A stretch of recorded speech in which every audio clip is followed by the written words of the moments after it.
સચ્ચિદાનંદ. જય સચ્ચિદાનંદ. શિબિરનો છેલ્લો દિવસ, પહેલું સત્ર શરૂ કરીએ છીએ. ત્રિમંત્ર.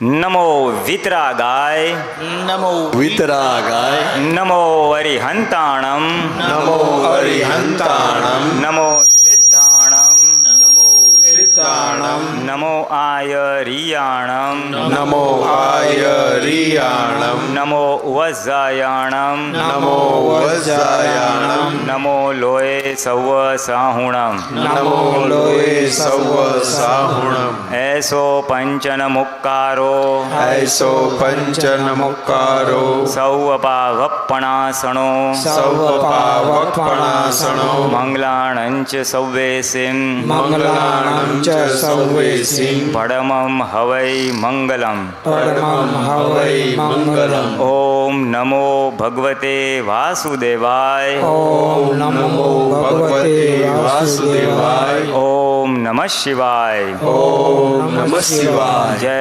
સચ્ચિદાનંદ. જય સચ્ચિદાનંદ. ગઈકાલે આપણે ચોથી કલમ, પાંચમી કલમ ને છઠ્ઠી કલમ પર જોયું ક્યાં ક્યાં અભાવ તિરસ્કાર થાય છે. અભાવ કોને કહેવાય? મનમાં ભાવ બગડી જાય તે, ભયંકર દ્વેષ થાય, તિરસ્કાર થાય, કઠોર ભાષા, તંતેલી ભાષા ન બોલાય, હૃદય સ્તબ્ધ થઈ જાય એવી વાણી એટલે કઠોર, તંતવાળી વાણી તંતેલી ભાષા. કોઈ એવું બોલે તો મને મૃદુ રુજુ ભાષા બોલવાની શક્તિ આપો. મૃદુ એટલે અત્યંત નમ્રતાવાળી ભાષા, રુજુ એટલે સરળ ભાષા. અને છેલ્લે રાતના આપણે છઠ્ઠી કલમ વિષય વિકાર સંબંધી શક્તિ માગવાનું જોયું. વિષય વિકાર કેવો છે, કયા પ્રકારે થાય છે, મન વચન કાયાથી, અને તેની સામે ક્યાં ક્યાં આપણે કઈ રીતે સાવધાની રાખી શકીએ છીએ, કઈ કઈ રીતે આપણે સાવધાની રાખી શકીએ છીએ. અને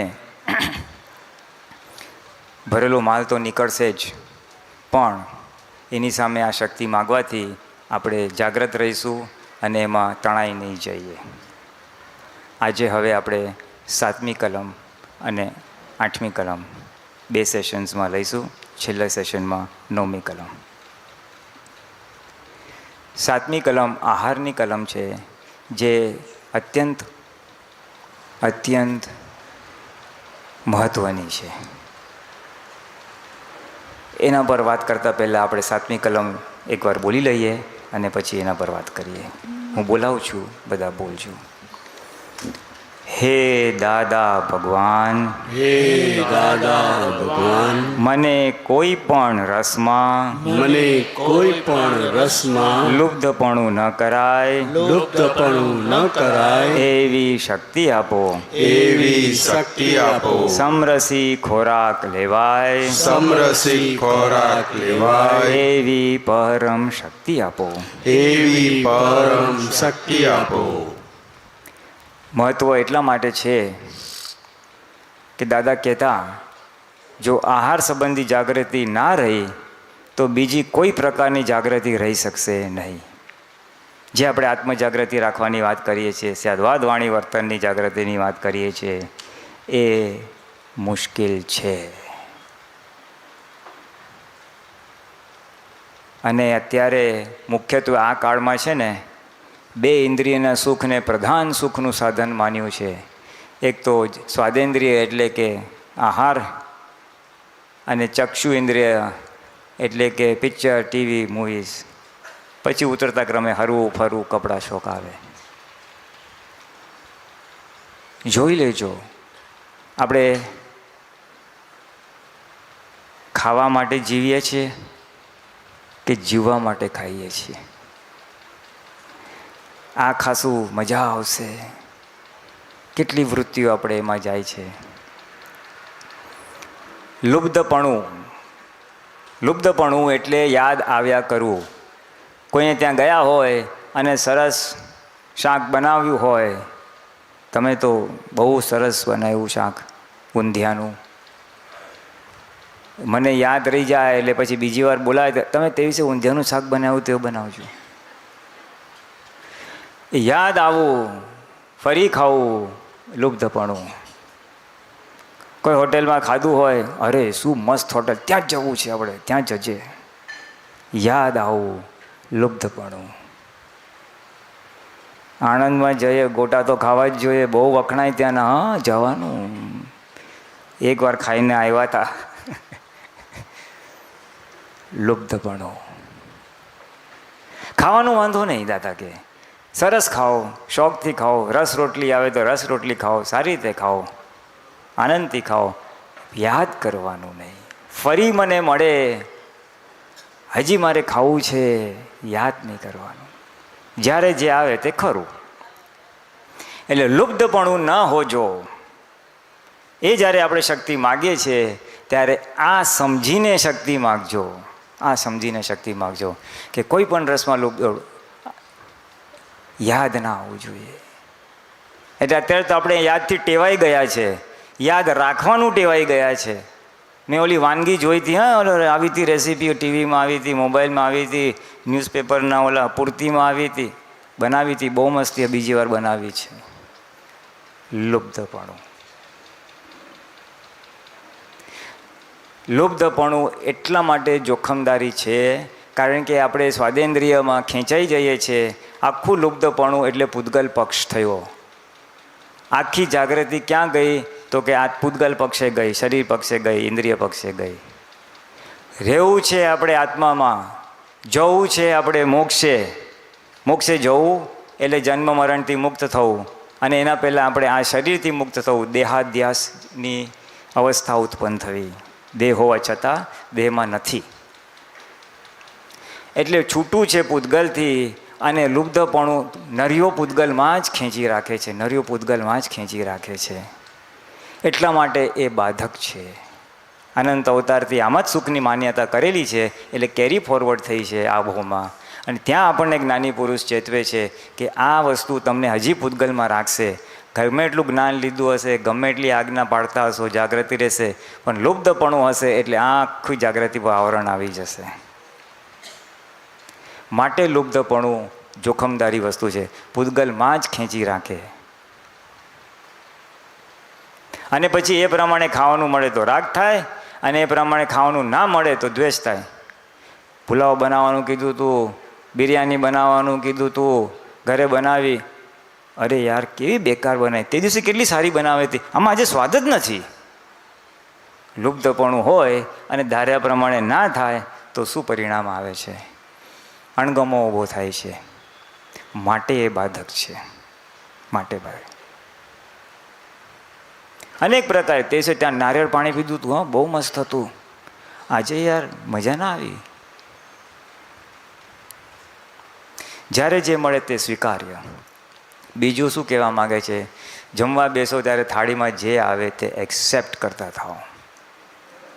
જે આવે તે સ્વીકાર, ખોટ ખાપણ નહીં. તો લુબ્ધપણું તૂટતું જશે, તૂટતું જશે. સમજ છે આ, જ્ઞાની પુરુષે આપેલી સમજ. એટલાથી આપણે જે સમજ લાવેલા છે તે છેદાતી જશે. આહારમાં સુખનું માન્યતા ભરેલી હતી, જ્ઞાની પુરુષ કહે છે લુબ્ધપણું ના કરીશ, એટલે આપણે પછી ધીમે ધીમે એ શક્તિ માગવાથી લાવેલી સમજ છેદાતી જશે. અને છેદાતી જશે એમ એમ લુબ્ધપણું આખું તૂટતું જશે. વાત તો બધી બહુ બધી છે, પણ હું અત્યારે બંધ રાખું છું. બીજું વાક્ય છે, સમરસી આહાર લેવાની શક્તિ આપો. સમરસી આહાર એટલે 6 પ્રકારના રસ આહારમાં લેવા. ખાટું, તીખું, ગળ્યું, ખારું, મીઠું, એટલે એ બધા જે 6 રસ છે એ 6 રસ ભોજનમાં હોવા જોઈએ. કારણ કે આ શરીરને 6 રસની જરૂર છે. જો એક ઓછું હશે તો એની ઉણપ ઊભી થશે અને એના પ્રમાણે રોગ ઊભા થશે. ઘણાને કડવું ભાવે જ નહીં, કારેલાનું શાક તો મને જરાય ના ભાવે. કડવું ખાય જ નહીં તો એની ઉણપ થાય, અને એની ઉણપ થાય એટલે પછી દાદા કે કડવો રસ ઘટે, પછી મલેરિયા જેવું કંઈક થાય અને ક્યુનાઇન જેવી કડવી દવા પીવી પડે. એટલે એ કડવો રસ પછી એમાં નાખીએ છીએ જેથી કરીને એ ઉણપ પૂરી થાય છે. એટલે એવું ના હોવું જોઈએ. ઘણા કે આપણને તો ગળ્યું ભાવે જ નહીં, તીખું હોય તો ચાલે, ગળ્યું ભાવે જ નહીં, એ રીતે થાય. ઘણા કે આપણને ખાટું હોય તો બોલજે ભાઈ, એટલે એ જ ખા ખા કરે. એટલે કોઈ પણ રસમાં સમરસી લેવાની ભાવના છે. એકાદ વસ્તુ વધારે ખાવ તો વાંધો નહીં, કોઈને જરા પ્રકૃતિમાં તીખું વધારે ભાવતું હોય એનો વાંધો નહીં, પણ બીજા રસ બી લેજો. એ દરેકનું રહેવાનું, પ્રાકૃતિક રહેવાનું. ક્ષત્રિયોને થોડુંક તીખું વધારે જોઈએ, વણિકોને થોડુંક ગળચટ્ટું જોઈએ. એટલે જ્ઞાતિ નાતિ વિશે થોડુંક એ રહે એનો વાંધો નહીં, પણ છ રસ લેજો અને ટેસ્ટફુલ સ્વાદિષ્ટ બનાવીને ખાજો. એવું નથી કે આપણે લુખ્ખું ખાવાનું છે કે સ્વાદહીન ખાવાનું છે. સ્વાદપૂર્વક ખાજો, પણ લુબ્ધપણું નહીં. અને સમરસી ખોરાક, આ તો આપણને દાદાએ છૂટ આપી છે, ટેસ્ટફુલ બધું ખાજો. બાકી ક્રમિક માર્ગમાં જાઓ ને તો એ લોકો તો ટેસ્ટને ટાળવાનો હોય, સ્વાદેન્દ્રિયમાંથી રસ ખેંચી લેવાનો હોય. એટલે વોરાવીને જે લાવે બધા ઘરેથી બધું મિક્સ કરી દેવાનું અને મિક્સ કરીને પછી ખાવાનું, જેથી કરીને કોઈ પર્ટિક્યુલર ટેસ્ટ આવે જ નહીં. નહીંતર આને જ્યાંથી દાળ સારી આવી હતી હો, બીજી વાર ત્યાં જવા જેવું છે. કશું જ નહીં, મિક્સ કરી દીધું હોય એટલે સ્વાદ તો હોય જ નહીં. એટલે સ્વાદહીન ખાવાનું, શરીરને ટકાવવા પૂરતું ખાવાનું અને સ્વાદેન્દ્રિય પર જીત મેળવવાની ક્રમિક માર્ગની રીત છે. આપણે અક્રમ હોવાથી આપણા પાસે એવું કોઈ બંધન નથી. ખાઓ, સારી રીતે ખાઓ. ખાનારો જુદો, પોતે જુદો. એને મજા આવે છે એને બી જાણો, પણ લુબ્ધપણુંમાં ના જાય એની કાળજી રાખજો. એના માટે લુબ્ધપણું કંઈ કાલથી બંધ નહીં થઈ જાય, એ ઊભું થશે, પણ ધીમે ધીમે શક્તિ માંગવાથી ઓછું થશે. અને એની પાછળનું એક અદ્ભુત મૌલિક વૈજ્ઞાનિક સમજ દાદા ભગવાને આપી છે. લુબ્ધપણું કાઢીશ કેવી રીતે હું? મને ઓલું ખાવાનું યાદ આવ્યા કરે છે, ભૂલાતું નથી, તો માટે કાઢવાનું કેવી રીતે? એ વિશે જે દાદાએ ફોડ પાડ્યો છે કદાચ ક્યાંય દુનિયામાં નહીં હોય. દાદા કે આપણે જે બહારથી ખાવાનું ખાઈએ છીએ ને એના પરમાણુ આપણી અંદર હોય જ છે, આહારના પરમાણુ અને જ્યારે એ પરમાણુ સક્રિય થાય, એ પરમાણુ સક્રિય થાય ત્યારે બહારથી એ વસ્તુ પ્રાપ્ત થાય. દાખલા તરીકે આપણે સામાન્ય બધું ખાતા હોય, રોટલી દાળ ભાત શાક છે બધું, ક્યારેક થાય મારે આજે ઢોસા ખાવાનું બહુ મન થયું છે, ઊભું થયા જ કરે. એટલે શું કહ્યું તો કે એ ઢોસાના પરમાણુ અંદરથી સક્રિય થયા. તીવ્ર ઈચ્છાની વાત કરીએ છીએ, વારંવાર ઈચ્છાની વાત કરીએ, સામાન્ય નહીં. દેખાશે, તમે આજે જોશો ને એટલે. અને જ્યારે એ સક્રિય થાય ને ત્યારે કુદરતનો ક્રમ એવો છે કે એ વસ્તુ બહારથી ઓટોમેટિકલી આપણી થાળીમાં આવે જ. એટલે આ બહુ મોટું વિજ્ઞાન ખુલ્લું કરે છે. અંદરના પરમાણુ સક્રિય થાય એટલે બહારથી વસ્તુ આવે. અને ઘણીવાર ડૉક્ટરે ના પાડી હોય ગળ્યું નથી ખાવાનું, પણ અંદર ગળું તોય ખવાઈ જ જાય, કારણ કે અંદરની ડિમાન્ડ છે. પણ લુબ્ધ તોડવા માટે આ બહુ ઇમ્પોર્ટન્ટ વાત છે. અંદર સક્રિય થાય એટલે બહારથી આવે જ. દાદા ભગવાનનો વ્યક્તિગત દાખલો એક આપું છું. દાદા ભગવાન કે એક જગ્યાએથી બીજી જગ્યાએ કોઈને મળવા જાઓ, વડોદરામાં હતા તો નોર્મલી એક રસ્તો લે, એક રસ્તેથી જાય ચાલતા. તે દિવસે દાદાને એમ થયું કે આપણે અહીંયાથી ને આપણે આ રસ્તો લઈએ, બીજો રસ્તો લઈએ. અને જ્યારે બીજો રસ્તો લીધો ત્યારે સિંગોડા વેચનારી બાઈ મળી. દાદાને ચાલો આપણે સિંગોડા ખાઈએ. થોડા સિંગોડા ખાધા. દાદા કે હું રોજ આ રસ્તેથી જાઉં છું, વાંચે આ રસ્તો કેમ લીધો? તો ખબર પડી એ સિંગોડાના પરમાણુ સક્રિય થયા હતા એટલે સામેથી સિંગોડા ભેગા થાય છે. વાત બધી બહુ ટૂંકામાં કરું છું સમયની મર્યાદા સાચવીને. એવી જ રીતે ટ્રેનમાં બી એકવાર ટ્રાવેલ કરતા હતા, દાદા ઉપરની બર્થમાં હતા અને ઓલી બાઈ આવે છે સિંગોડા. એ કહે છે હા લાવો મને. દાદા કે ઊભું થયું છે, મને એક બે આપને આટલા રૂપિયાના, એ પૈસાની વાત છે. તો કે એટલા તો ના આવે, આટલા તો લેવા જ પડે. આપણે કહીને મને રૂપિયાને આપતો, રૂપિયા નહીં 5 રૂપિયાનું તો આવશે એમ. દાદા લીધું, પછી એક બે સિંગોડા ખાધા અને પછી આપી દીધું. દાદાને દેખાય છે આ પરમાણુ સક્રિય થાય તો વસ્તુ સામેથી આવે. મારો અનુભવ કહું, હું LNTમાં જોબ કરતો હતો ત્યારે ઓફિસથી પાછા ઘરે આવીએ એટલે બસ અમને એક મેઇન રોડ પર ઉતારે અને થોડુંક ચાલીને ઘરે આવવાનું થાય.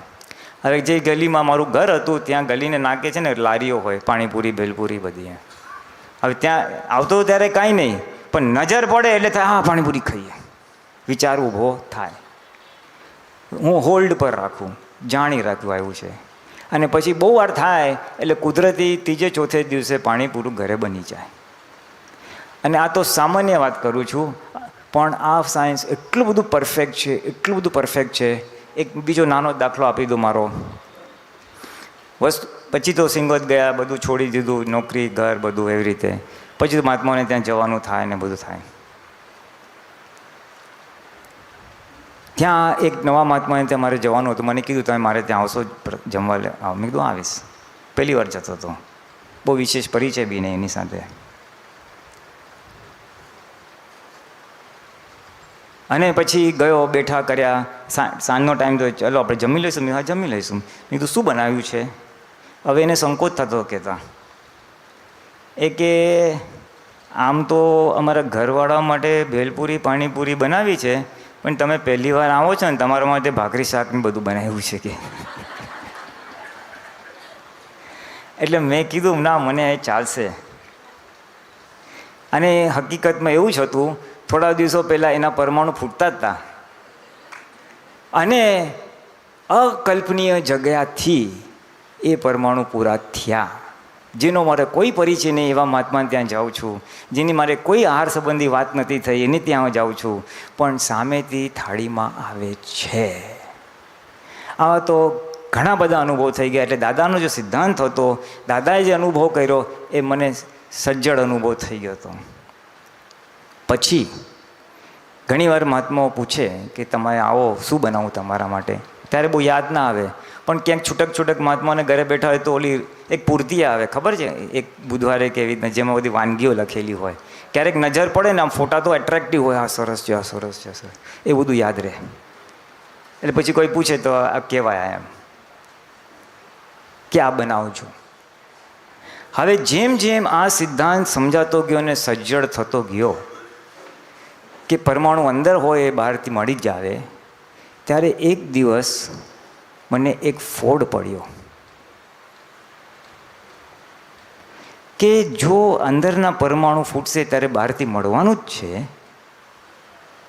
તો પછી મારે આ ખાવું છે, તે ખાવું છે બોલવાનું કારણ રહેતું જ નથી. જે ખાવાની ઈચ્છા થાય એ પૂરી કરવાની જવાબદારી કુદરતની છે, મારી નથી. It is not my problem. મને કંઈ ખાવાની ઈચ્છા થઈ એ મારો પ્રશ્ન નથી, એ કુદરતનો પ્રશ્ન છે કેવી રીતના પૂરો કરવો. એટલે મારું મન હળપડ બંધ થઈ ગયું, સજ્જડ બંધ થઈ ગયું. ઈચ્છા થઈ આયગા, મારો પ્રોબ્લેમ નથી, ક્યાંથી લાવવું એ કુદરતનો પ્રોબ્લેમ છે. એટલે હળહળાટ લુપ્તપણું ઉડી ગયું, હળહળાટ. It is not my problem, કુદરતની જવાબદારી છે પૂરું કરવાનું. એક સવાલ સચ્ચિદાનંદ, અમે ઘરમાં હતા, વરસાદ આવતો હતો. મેં કીધું ભાઈને કે આપણે થોડાક ભજીયા બનાવીએ. તો કહે છે કે નહીં, તળેલું ખાવાનું નથી. હવે અમારે મોરબી જવાનું થયું તો રોજ જ ભજીયા, રોજ જ ભજીયા, ભજીયા અને ચા. બધા પરમાણુ પૂરા થઈ ગયા. બધા પરમાણુ 3-4 દિવસમાં આ પરમાણુ જે ફૂટે છે તેનું આ પરિણામ છે કે રોજ જ ભજીયા ખાધા. એટલે કાંઈ નહીં, રોટલી કાંઈ નહીં, એકલા ભજીયા, એકલા ભજીયા ખવાય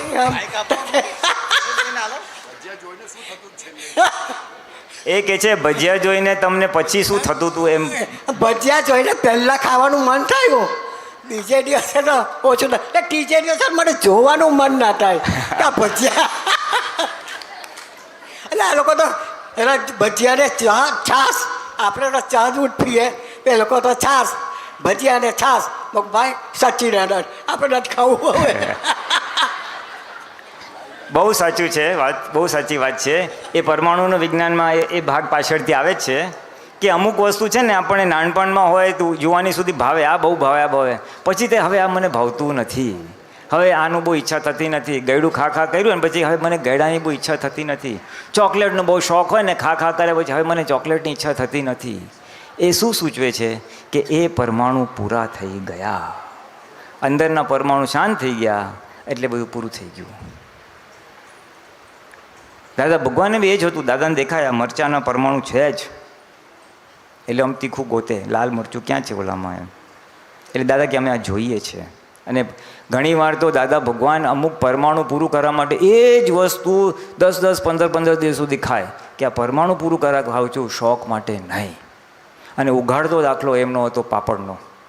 દાદા જમવાની થાળી આખી જમી લે, પછી થાળી જતી રહે, એક થાળીમાં ખાલી એક પાપડ આવે અને એ પાપડ એટલો ઉપયોગપૂર્વક ખાય ચાવી ચાવીને. એ ખાલી પાપડના પરમાણુ પૂરું કરવા માટે ખાતા હતા, શોખ માટે નહીં. આપણે તો પાપડ શોખ માટે ખાય, ભાત સાથે લાવો ને પાપડ, હા મરચું મીઠું ભભરાવીને ખાઈએ, નહીં. ફક્ત ને ફક્ત પરમાણુ પૂરું કરવા માટે ખાતા હતા. અને બહુ બધા દાખલાઓ છે દાદાના તો. એટલે પાયાની વાત, લુબ્ધપણું તોડવું હોય તો કઈ રીતે તોડી શકાય? તો આ વિજ્ઞાનની સમજ તોડી શકાય કે આહારના પરમાણુ સામે ચાલીને આવશે, ઉપયોગપૂર્વક ખાજો અને એને નિકાલ કરજો. આહાર તો બહુ મોટો વિષય છે, બહુ મોટો વિષય છે. એમાં ઘણું બધું આવે. કયા પ્રકારનો આહાર ખાવો જોઈએ, જાગૃતિ માટે હિતકારક છે, એવી રીતને ઓછામાં ઓછા હિંસાવાળો. એટલે નોનવેજ તો જાણે કે આઉટ જ છે, પછી કંદમૂળનો ભાગ જેને અનુકૂળ હોય, અને એવી રીતે બધા પ્રકાર છે. કેટલો આહાર ખાવો જોઈએ? તો કે ભૂખ કરતાં ઓછું ખાવું જોઈએ, જેને ઉણદરી કહીએ આપણે. ભૂખના 4 ભાગ, 2 ભાગ આહારથી, 1 ભાગ પાણીથી અને 1 ભાગ ખુલ્લો રાખી દેવાનો. એ ખાવાની રીત, જેથી કરીને જાગૃતિ રહે. કેવી રીતે ખાવો જોઈએ? તો કે ખૂબ ચાવીને ખાવું જોઈએ. અડધું તો અહીંયા જ પચી જવું જોઈએ, એટલે હોજરીને જોર પડે નહીં. અને વધારે ચાવવાથી શું થાય? એનું વોલ્યુમ વધી જાય. ઘઉં દળાવવા જાઓ ને તો 1 ડબ્બો ભરીને ઘઉં ગયા હોય તો આખું આવે તો લોટ વધી જાય, વોલ્યુમ વધી જાય એનું. એવી જ રીતે અહીંયા ખૂબ ચાવીને ખાઓ એટલે હોજરીમાં જાય ત્યારે એનું વોલ્યુમ વધી જાય. આટલો જ આહારનું વોલ્યુમ વધી જાય એટલે લાગે હા પેટ ભરાઈ ગયું. એટલે ભરાયેલો સંતોષ રહે અને પચવામાં બી સહેલું રહે. અને ચાવ્યા વગર ખાધું એટલે આખું પેટ ભરાયેલું હોય અને અધકચરું, એટલે એને પછી પચાવવા માટે વધારે જગ્યા જોઈએ. એટલે પછી ભરાઈ ગયું. એટલે આવી રીતે તો બધી ઘણી વાત કરી છે. આહારને પછી તત્વો સાથે સંકળાયેલું છે. જે 5 તત્વો છે ને, અગ્નિ તત્વ, વાયુ તત્વ, આકાશ તત્વ, પૃથ્વી તત્વ. તુરું હોય તો વાયુ તત્વ હોય, એટલે એનાથી વાયુ થાય અને પછી કબજિયાત નીકળી જાય. જે ફાંકી ખાઈએ છે ને પેટ સાફ કરવા માટે, એમાં તુરુ તત્વનો ગુણ હોય છે. તીખું હોય તો સૂજ વધે એનાથી, એને ગળ્યું હોય તો વાયુ, એટલે બધું છે, એનું વિવરણ છે, પણ હમણાં આપણે એમાં જતા નથી. દાદા ભગવાને આહાર ઉપર તો અદ્ભુત ખુલાસો કર્યો છે. એટલે એમાં આપણે વધારે સમયની મર્યાદા સાચવતા જતા નથી. 2 જ વસ્તુ અગત્યની હતી કે સમરસી લેજો એટલે કોઈ રસ ખૂટો પડે નહીં. લુબ્ધપણું એટલે યાદ ના આવે તો જાગૃતિ રહે. અને ખાતી વખતે ઉપયોગપૂર્વક ખાજો, ચિત્તની હાજરીપૂર્વક ખાજો, નહીંતર હાર્ટ અટેક થાય.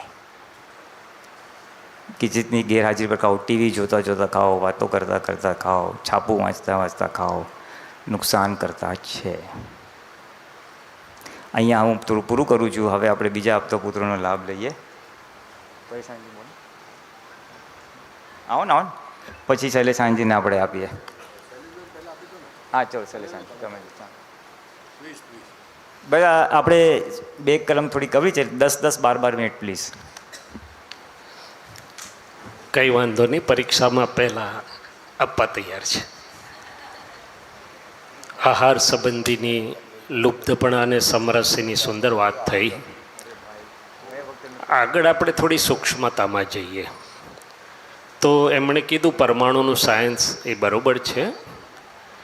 અને બીજી વાત દાદા એવી કીધેલી, પરમાણુમાં કુદરત ખોરાક ભેગો કરી આપે એક વાત, બીજી થાળીમાં બધું પડ્યું છે, પણ ખેંચે છે શું? તો કે મહિલા પરમાણુના આધારે ખેંચાય છે. એટલે ખાતા નથી, ખવાય છે. પણ આ વિજ્ઞાનનો પાઠ થયો. પુરુષાર્થ ક્યાં રહ્યો છે એ આપણે જોઈએ. અમે તો હંમેશા એવું જોઈએ કે આમાં આપણે પુરુષાર્થનો ભાગ કરવાનું શું છે આ જાણકારી પછી. તો લુબ્ધપણાની એક વાત એમણે કરી કુદરતી વિજ્ઞાનની. બીજી વાત એ છે કે લુબ્ધપણામાં અંતસ્કરણ, ખાસ કરીને ચિત્ત જેમાં લુબ્ધ થાય છે, જલાય છે, ત્યાં હું જ્ઞાતા દ્રષ્ટા રહી અને એ રસ જે છે એને જોઈ અને ધોઈ શકું છું ખરો. ત્રીજી વાત શા માટે જરૂરી છે? તો બહુ જ સૂક્ષ્મ વાત એવી છે કે આહારની ગ્રંથિઓ, આ લુબ્ધપણું કે રસ કે જે પણ છે એ છેલ્લે જાય છે, અને જ્યાં સુધી હશે ત્યાં સુધી મનમાં કોઈ ને કોઈ એવી ગાંઠ પડેલી હશે કે જે શુદ્ધાત્મામાંથી બહાર ખસેડી જાય તમને.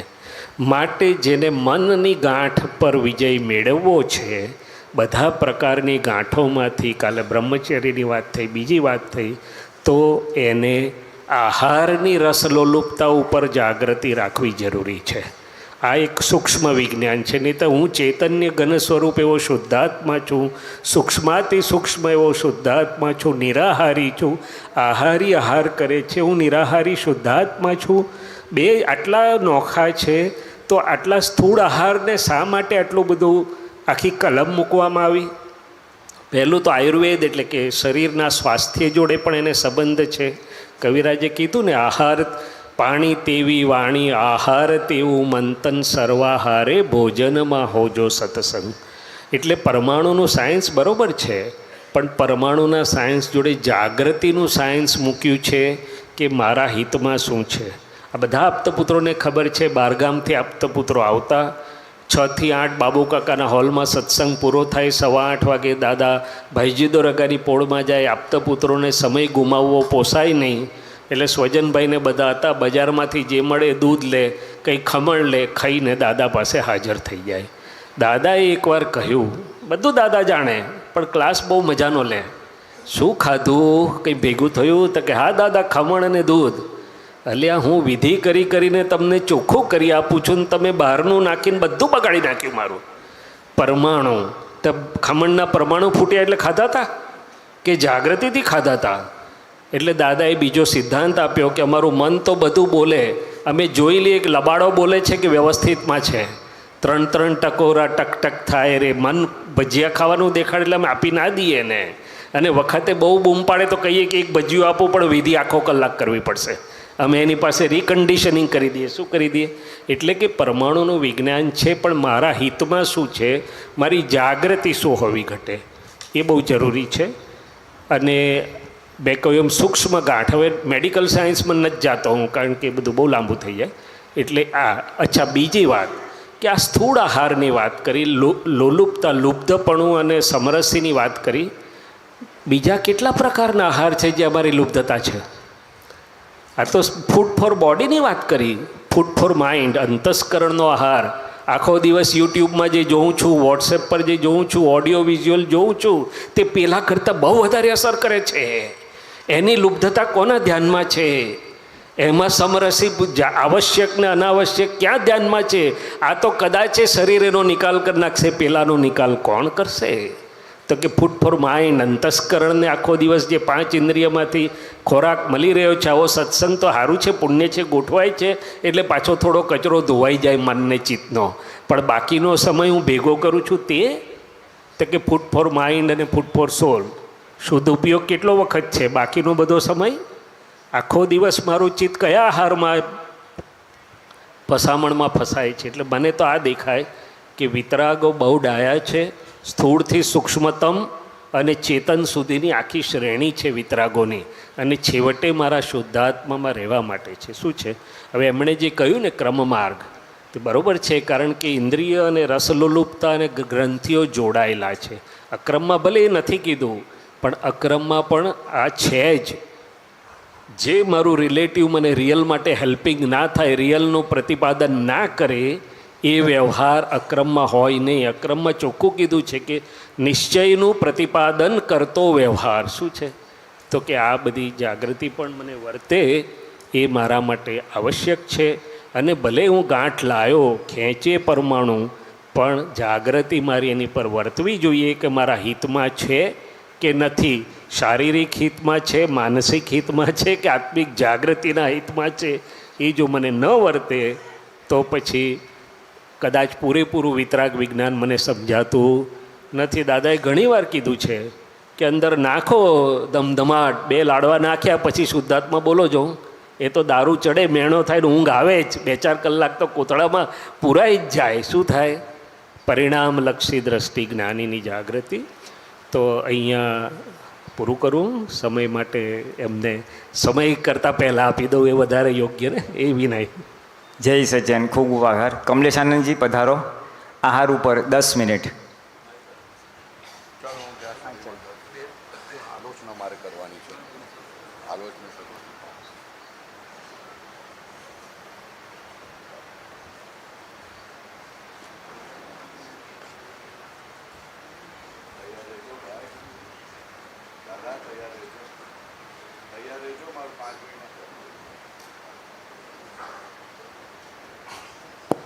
જય સચ્ચિદાનંદ મહાત્માઓ.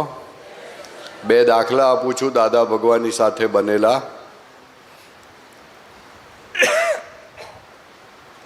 અમે અમદાવાદ ગયા હતા. અમદાવાદનું ઓલું ફેમસ શું ગાર્ડનવાળું શું ફેમસ?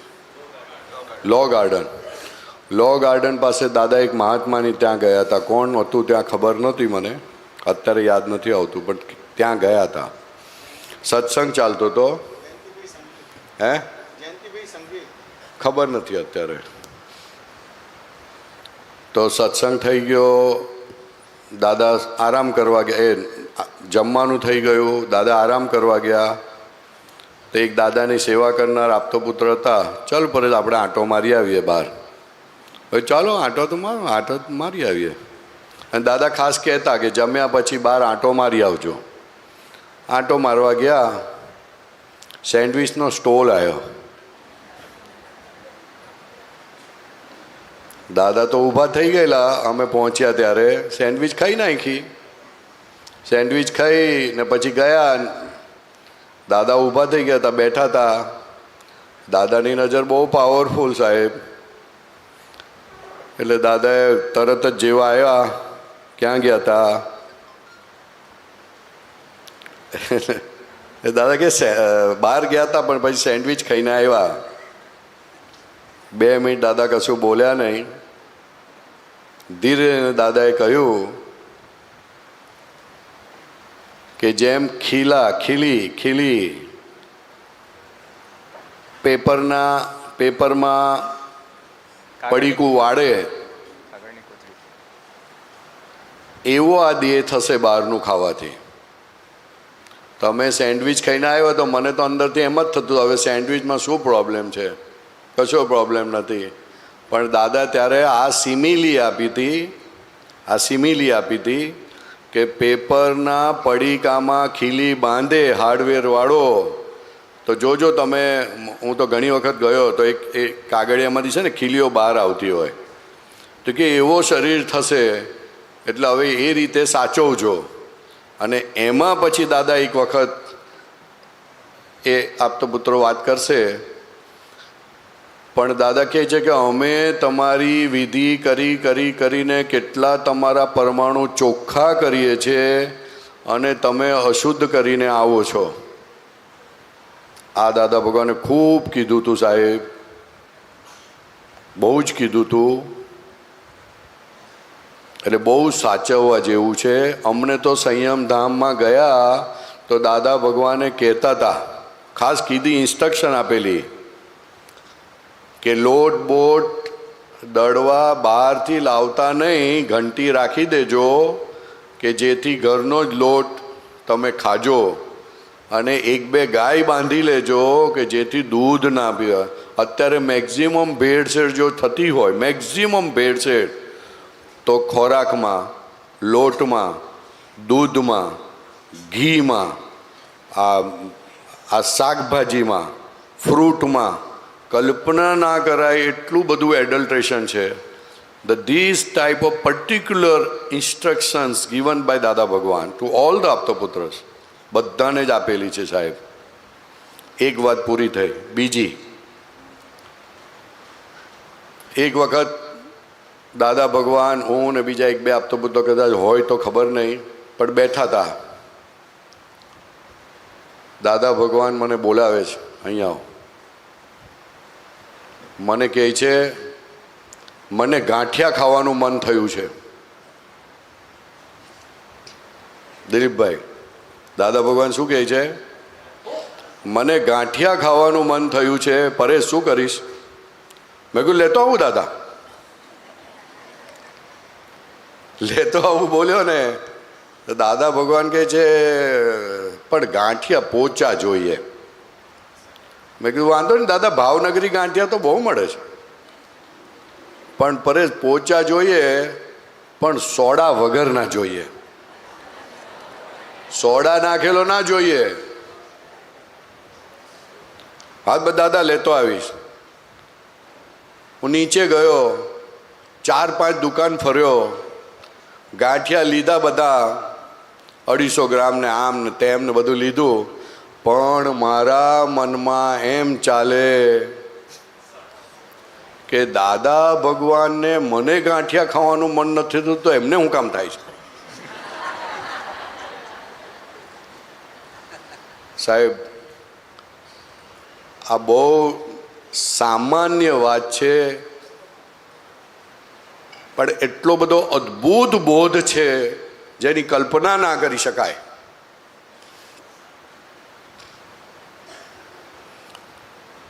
પછી હું તો આવતો રહ્યો, પછી થતું હતું બહુ, પણ કંઈ મેળ ના પડ્યો. મારા ઘરે પણ કીધું, પણ સોડા નાખવાના ગાંઠિયા બનાવે તો કડક થઈ જાય. પછી કોઈએ કીધું કે બરોડામાં દાદા ભગવાન ત્યાં રસિકભાઈ ત્યાં રહે છે તો એમના વાઈફ બહુ સારા બનાવે છે. ફોન કરીને કોશિશ કરી, મેં કેવી રીતના આવે, પણ તરત ખાવા હોય તો મેળ ના પડે. એટલે ભાઈ છોડી દીધું અને હું તો ઉપર આવતો રહ્યો. બહુ દુકાન ના ફર્યો. મને અંદરથી કહેતા કે સ્ટેશન સુધી જા, મળશે કંઈ ને કંઈ મળશે. પણ મેં કીધું આ દાદાને ગાંઠિયા ખાવાનું મન થાય ને, એ મને પાછો પાડ્યો. અને હું ગાંઠિયાને 4-5 પોટલાઓ લઈને ગયો. દાદા કે હા હા હા ઠીક છે, ચાલ મૂકી દે, ચાલ નહીં મજા આવે એમ કરીને મૂકી દીધા. આજે મને સમજાય છે સાહેબ, જો મને તે દિવસે નહોતા થતા તો દાદાને કેવી રીતે મન થતું હોય? Is it possible? તો એ શું મારું ચેક કરવા માંગતા હતા કે મારી એમના પ્રત્યેની સમર્પણતા કેટલી છે, એના વાક્ય હું કઈ રીતે આરાધું છું, એમાં હું કમ્પ્લીટ ફેલ થઈ ગયો સાહેબ. ખ્યાલ આવ્યો સાહેબ? આની પહેલાં એક એવિડન્સ થયો હતો કે જેમાં દાદાએ કીધું એ પ્રમાણે થયું હતું, પણ આપણને તો એવું લાગે કે દાદા જે કહે છે એ પ્રમાણે આપણે કરીએ ને તો આપણને એવું લાગે છે કે આપણે કરીએ છીએ. એવું માનવાની ભૂલ કરશો નહીં સાહેબ. એ જે એવિડન્સ થયો હતો બહુ જોરદાર એવિડન્સ હતો, પણ હવે મને દેખાય છે કે એ બધી પ્રેરણા થયા કરતી હતી, આમ આમ આમ આમ આમ. પણ મને એવું લાગતું હતું કે એ પ્રેરણા હું કરું છું. એટલે આજે ખબર પડી કે એ જે એક્ઝામ લીધી કે મારા પ્રત્યેની સમર્પણતા બહુ આમ 2-4 એવા એવિડન્સ થયેલા કે જે દાદા ભગવાન મારી પર બહુ જ ફિદા થયેલા. પણ આ ચેક કરી લીધું એમણે. This was the check point અને આઈ ફેલ્ડ.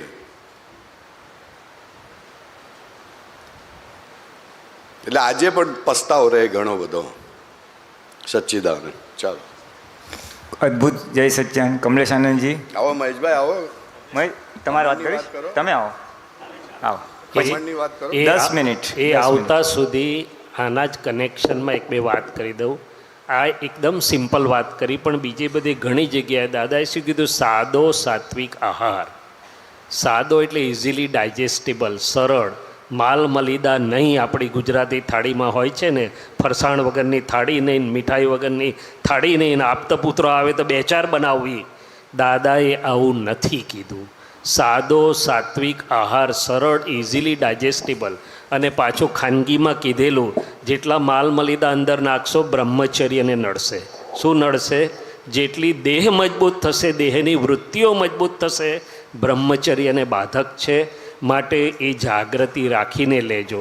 બીજું ખાસ કહેલું, બહારનું નાખશો નહીં, નાખવું જ પડે તો કેળું કે એવું ફ્રૂટ લેજો.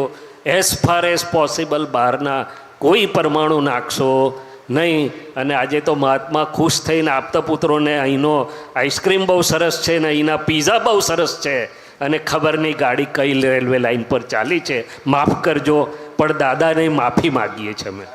શૈલેષાનંદજી, આપતો પુત્ર ખાઈ પણ છે.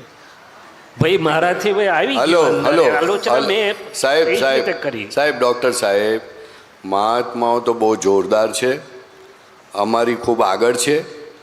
અમે જ કહીએ છીએ કે આ બનાવજો. એટલે બસ ભૂલ અમારી છે સાહેબ, એ લોકોની બિલકુલ ભૂલ નથી. એ લોકો તો કહે છે કે તમે શું ખાવું છે, કઈ રીતે ખાવું છે, જે કહો. તો હમણાં કોઈ તુરિયાનું શાક બનાવ્યું, મેં કીધું રહેવા દો ને ભાઈ, તુરિયાનું શાક નથી ખાવું. એટલે માજી અમારે તુરિયા ને ઓલા ગલકા ને એવું દૂધી ને એ જ બનાવે છે ભાઈ. એટલે અમારી ભૂલ છે સાહેબ. આટલું બધું અદ્ભુત અક્રમ વિજ્ઞાન, પણ એમાં આપણે જ આપણી પૌદ્ગલિક શુદ્ધિકરણની પ્રક્રિયામાં બાધા નાખી રહ્યા છીએ. એ મનને ઓળખીએ તો બહુ થઈ ગયું. જય સચિદાન. એક જ મિનિટ. હા, એ વાત એ સાચી છે, માંગીએ છે એ પણ એ વાત સાચી છે, પણ આ અક્રમ વિજ્ઞાન મળ્યું છે ને, એ ખૂણામાં બેસીને પ્રજ્ઞાશક્તિ એમને ધબેડીને રહી છે, ક્યાં જઈ રહ્યા છે અને આપણે ક્યાં જવાનું છે, એટલે પ્રતિક્રમણ કરાવીને જ રહી છે. ઘણો બધો ફેર પડ્યો છે બધાના ખાવામાં, એ વાત એ ખોટી નથી. જય સચ્ચિદાનંદ.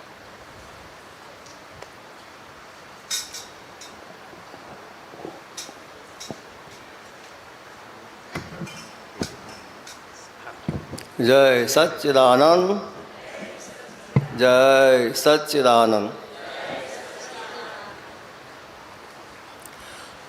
આહાર સૌથી સારામાં સારી વસ્તુ. ખાઈ પીને આપણે જલસા કરવા મળે, ખરું કે નહીં? હવે આ બંધ કરાવી દો તો કેમનું ફાવે? ફાવે? હે, તમે આવું બધું બોલો, ભારે ભારે કરી દો તો કેવું ફાવે? આપણે તો ખાવા જોઈએ સરસ. એવું થાય કે ના થાય? હે મહાત્માઓ? અને નિમંત્રક પણ કહે કે મહાત્માઓને સરસમાં સમરસ જમાડજો. તો કહે છે મહાત્માઓને સરસમાં સરસ જમાડજો, તમને આનંદ થાય. વાત તો સાચી, ભાવના પણ સાચી, અને એવું થવું જોઈએ ભાવના રૂપે. તો આપણે અંદરથી કેવું રહેવાનું સાયન્સથી. તો આહાર, મૈથુન, ભય અને નિંદ્રા, આ ચાર જે જોડે સંજ્ઞા સ્વરૂપે જોડાયેલા છે, ખરો કે નહીં મહાત્માઓ? આહાર, મૈથુન, ભય, નિંદ્રા એટલે કે સંજ્ઞા સ્વરૂપે જોડાયેલા હોય તો પછી એમાં સાયન્સ કેવી રીતે સમજવું અને કેવી રીતે આપણે આપણા જીવનમાં ઉતારવું. પહેલાં દાદાઓના બે ત્રણ દાખલા આપું આના વિશે, પછી આપણે સાયન્સમાં જઈએ. એક વખત ઔરંગાબાદ હંમેશા મહાત્માઓને જોધપુર બોલાવતા હતા ને એવી રીતે અવાજ બરોબર બરોબર બરોબર ફાઇન એકદમ. ઔરંગાબાદમાં ત્યાંના અમીન ફેમિલી બધા મહાત્માને બોલાવતા હતા, અને ત્યાંથી બાજુમાં અજંતા ઇલોરાની ગુફાઓ નજીક થાય, અને કૃષ્ણેશ્વર મહાદેવ ત્યાં દર્શન કરવા દાદા ભગવાન બધાને સાથે લઈ જાય. એક વખત ત્યાં બધા જમવા બેઠા હતા, દાદા ભગવાન પણ જમતા હતા. કઢીમાં આમ ચમચી બોળી, ચમચીમાં કંઈક આવ્યું એટલે થાળીમાં મૂક્યું. જોયું તો ચારોડી છે. શું જોયું? ચારોડી.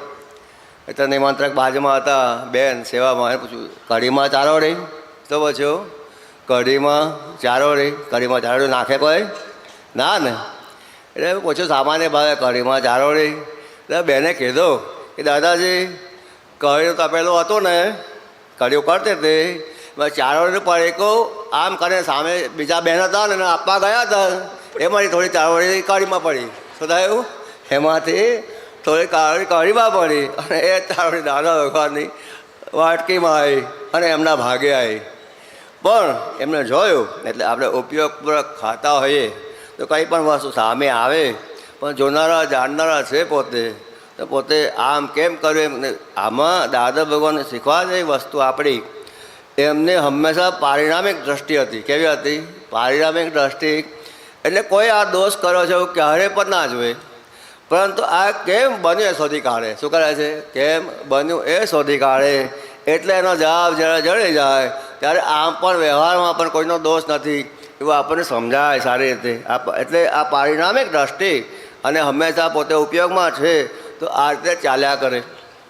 આપતા પુત્ર બધા દાદા ભગવાનની જોડે આપતા પુત્ર બેઠા હોય, કોઈ મોટો પ્રસંગ હોય અને જમીને પાછી સાથે બેઠા હોય ને, તો ધીમે રહીને પૂછે કે આજે ભાત હતો? ભાત કેવો હતો? કે છે દાણા આખા હતા કે અડધા? કેવો હતો? એટલે તમે ઉપયોગપૂર્વક ખાધું હોય તો તરત ખબર પડે કે આ તો આખા બાસમતીના લાંબા દાણા હતા, કે આમાં ભેગા ટુકડા આવ્યા, કે આમાં આવ્યું. આમ કરીને પરીક્ષા કરે. શું કરે? આમ કરીને અમારા લોકોની બધી પરીક્ષા કરી લે કે આપણે ઉપયોગપૂર્વક જમ્યા કે ના જમ્યા. હવે કેટલા પાસ થાય છે ને કેટલા ફેલ થાય છે, એ પાસ ફેલ ના કરે પણ ટકોર કરે. એટલે આપણે જાણે જઈએ કે જ્યારે આપણે જમીએ છીએ ત્યારે આપણે આપણો ઉપયોગ કેવી રીતે રાખો. ખરું મહાત્માઓ? પછી આગળ પહેલાં લાડવા ઘણા બનાવતા, ઘીના લાડવા, અને ઘી ખંભાળિયાથી ડબ્બો મંગાવે. દાદા ભગવાન જાતે મંગાવે, ઘી લાવો, એ જાતે ચેક કરી જોઈએ પાછા ઘી ચોખ્ખું છે કે નથી, એ પોતે ચેક કરે. મહાત્માઓને બિલકુલ ચોખ્ખું ખવડાવવાનું, કોઈ પણ પ્રકારનું એડલ્ટ્રેશનવાળું ખાવાનું, એટલે પોતે ધ્યાન રાખે, પોતે ચેક કરે કે મહાત્માઓને, કારણ કે બહારનું આપણે ખવાય નહીં, એ તો આપણું સાયન્સ છે, ખરું કે નહીં, એ તો વાત થઈ ગઈ બધી. પણ આવી રીતે પોતે ધ્યાન રાખતા હતા દરેક વસ્તુનું. આ મારા મહાત્માઓ છે. શું છે? હા, મારા મહાત્માઓ છે, અને મારા મહાત્માઓને સારામાં સારું અને ઉત્તમમાં ઉત્તમ ક્વોલિટીનું કોઈ પણ પ્રકારના ભેળસેળ વગરનું ખાવાનું ભેગું થવું જોઈએ. એ એમની પોતાની શિવટ હતી. શું હતી? કાળજી હતી આખી પોતાની. આઈસ્ક્રીમ માટે કીધું. આઈસ્ક્રીમની વાત થઈ કાંઈ ભાઈ? ના થઈ ને? હા, એ તો બહુ મોટી વાત છે આઈસ્ક્રીમની. તો આઈસ્ક્રીમ દાદા ભગવાન કહે છે આઈસ્ક્રીમ આપણે બધાને બહુ ભાવે ને, અને કોઈ પણ આવે તો ફટકર લઈ આવીએ ને આપણે, કે ના લઈ આવીએ. આઈસ્ક્રીમનું સાયન્સ બધા જાણો નથી જાણતા. આઈસ્ક્રીમ એ 100% ખોટનો ધંધો છે. શું કહે છે? આઈસ્ક્રીમ 100% ખોટનો ધંધો છે, અને કેન્સર થવાનું મોટું કારણ છે. શું કહે છે? કેન્સર થવાનું મોટું કારણ છે.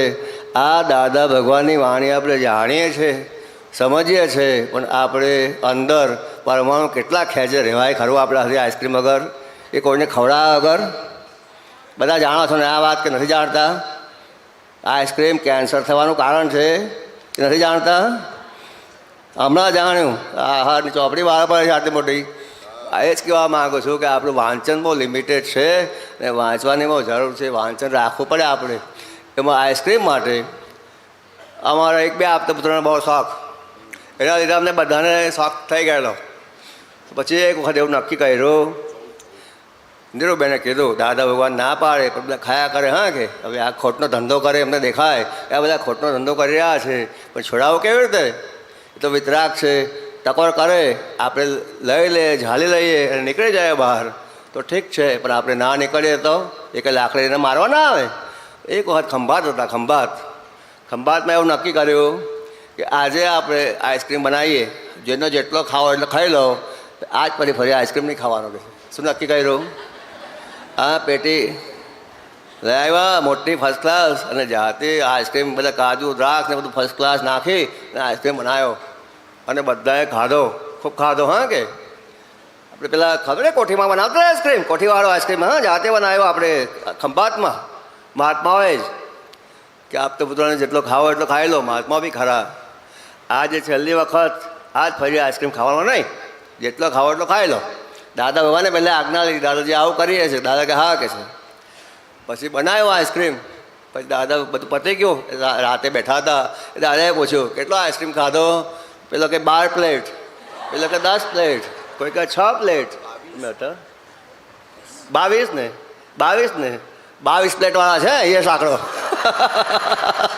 પેટ ઠરી જાય. આ મારો તો ઠંડુ ઠંડુ થઈ જાય. બીજા આપતા પુત્ર કહે છે મારું તો પેટ ઠરી ગયું, કહે છે. આવું કહે છે.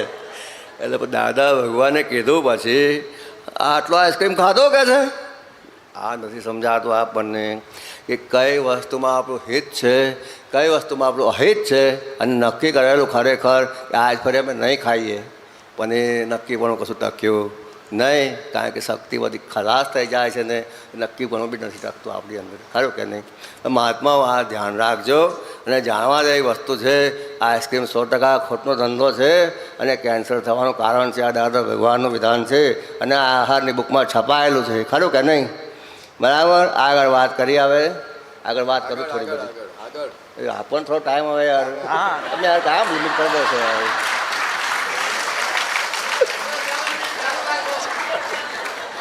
ના, મને મારી પ્રકૃતિમાં કેવું છે કે ના પડે એટલે આપણે ચાલતા, પછી આપણે માથું ના મારીએ. એ વિનંતી કરું, હા પડે તો આગળ, ના પડે તો આમ. બરાબર ને? હા, આહારની જે વાત કરી, આહાર નમો સાયન્સ પર આપણે આવી. કમલેશભાઈ, આઈસ્ક્રીમ ના આપે તો નહીં, ટાઈમ તો આપો કહીએ. તમે લખવું પડશે. હા હા કરું ભાઈ કરું.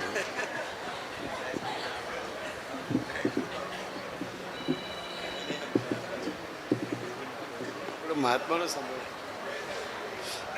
એ એક વ્યવહાર ચાલે છે ને આઈસ્ક્રીમનું સાયન્સ એવું કહેતા હતા કે અંદર ઠંડુ પડી જાય એટલે જે પચનાગ્નિ જઠરાગ્નિ હોય ને એની વિરુદ્ધમાં કામ કરે છે, એટલા માટે બધી રીતે નુકસાન. આગળ જે આહારની વાત છે એ મૂળ આહાર આપણે બધું વાત કરીએ કે ભાઈ ફલાણું ખાવ તો આ વિટામિન મળે, આ ખાવ તો આ વિટામિન મળે, સવારે ઉઠીને 4 બદામ ખાવ, પછી આ ખાવ, પછી આ ખાવ, પછી આ ખાવ, એટલે આપણે મંડી પડે બધા ચાલો પહેલાં આ કરો, પછી આ કરો, પછી આ કરો, આખા દેશમાં ખા કરીએ, બરાબર ને? એ શીખેલા છે. એટલે મને વિચાર આવે છે કે આ જૈનના મારા દાખલા દાદા ભગવાનનો પહેલાં દેખાય છે. એ સવારે ઉઠે છે તો એકવાર નાસ્તો કરે, બપોરે જમે, બપોરે ચા પીએ ઉઠીને, અને સાથે જમે 4 વખત. એ સિવાય એમના પેટમાં ક્યારે આહાર જતો નહોતો, બરાબર?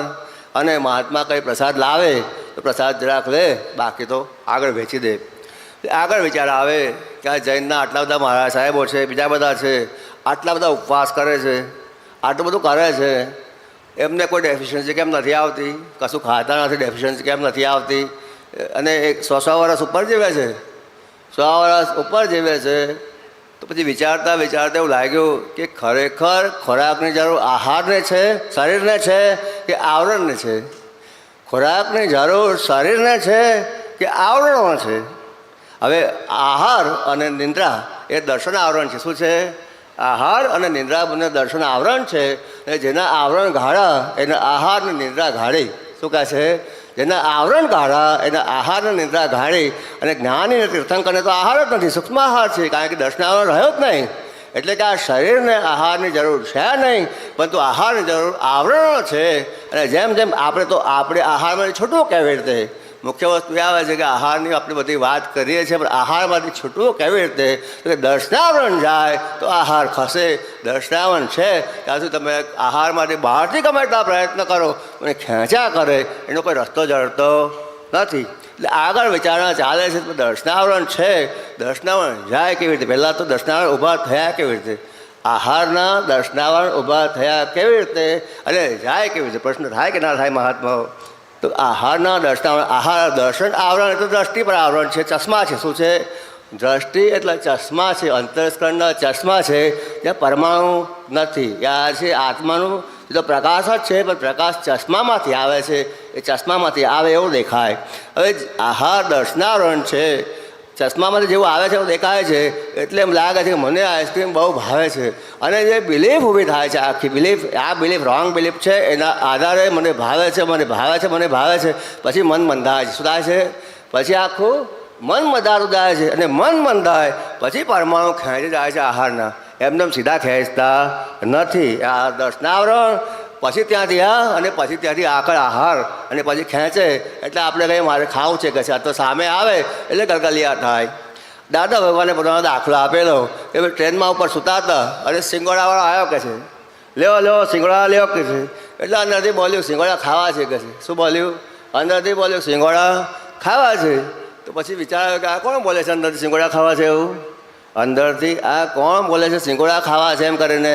તો પછી જોવે છે ને સિંગોડા લ્યા છે. એટલે દાદા ભગવાન શું કરે છે કે મન બોલે છે એટલું નથી આપતા, પણ મનનો નિકાલ કરવા જેટલું એક જરાક આપે છે. શું કરે છે? કેવી રીતે એમાંથી છૂટે છે? મન બોલે છે કે મારે ખાવા છે, પણ પોતે પોતાના ધ્યેયમાં છે એટલે ટુકડો આપે છે અને મનનો નિકાલ કરે છે. આરામથી પેટમાં જાય એટલું નથી પૂછતા. કારણ કે દાદા શું કહે છે કે ભાઈ તારે કંઈ ખાવું હોય તો અંદર પૂછતો ખરો કે તું પચાવશો ખરા તમે? શું પૂછે છે? પોતે જુદા છે, પોતે મન વાણિકા જુદા છે, એટલે પોતે અંદર ખાવું હોય પહેલાં પૂછી જો ભાઈ આ નાખો અંદર, તમે પચાવશો ખરા? શું પૂછવાનું?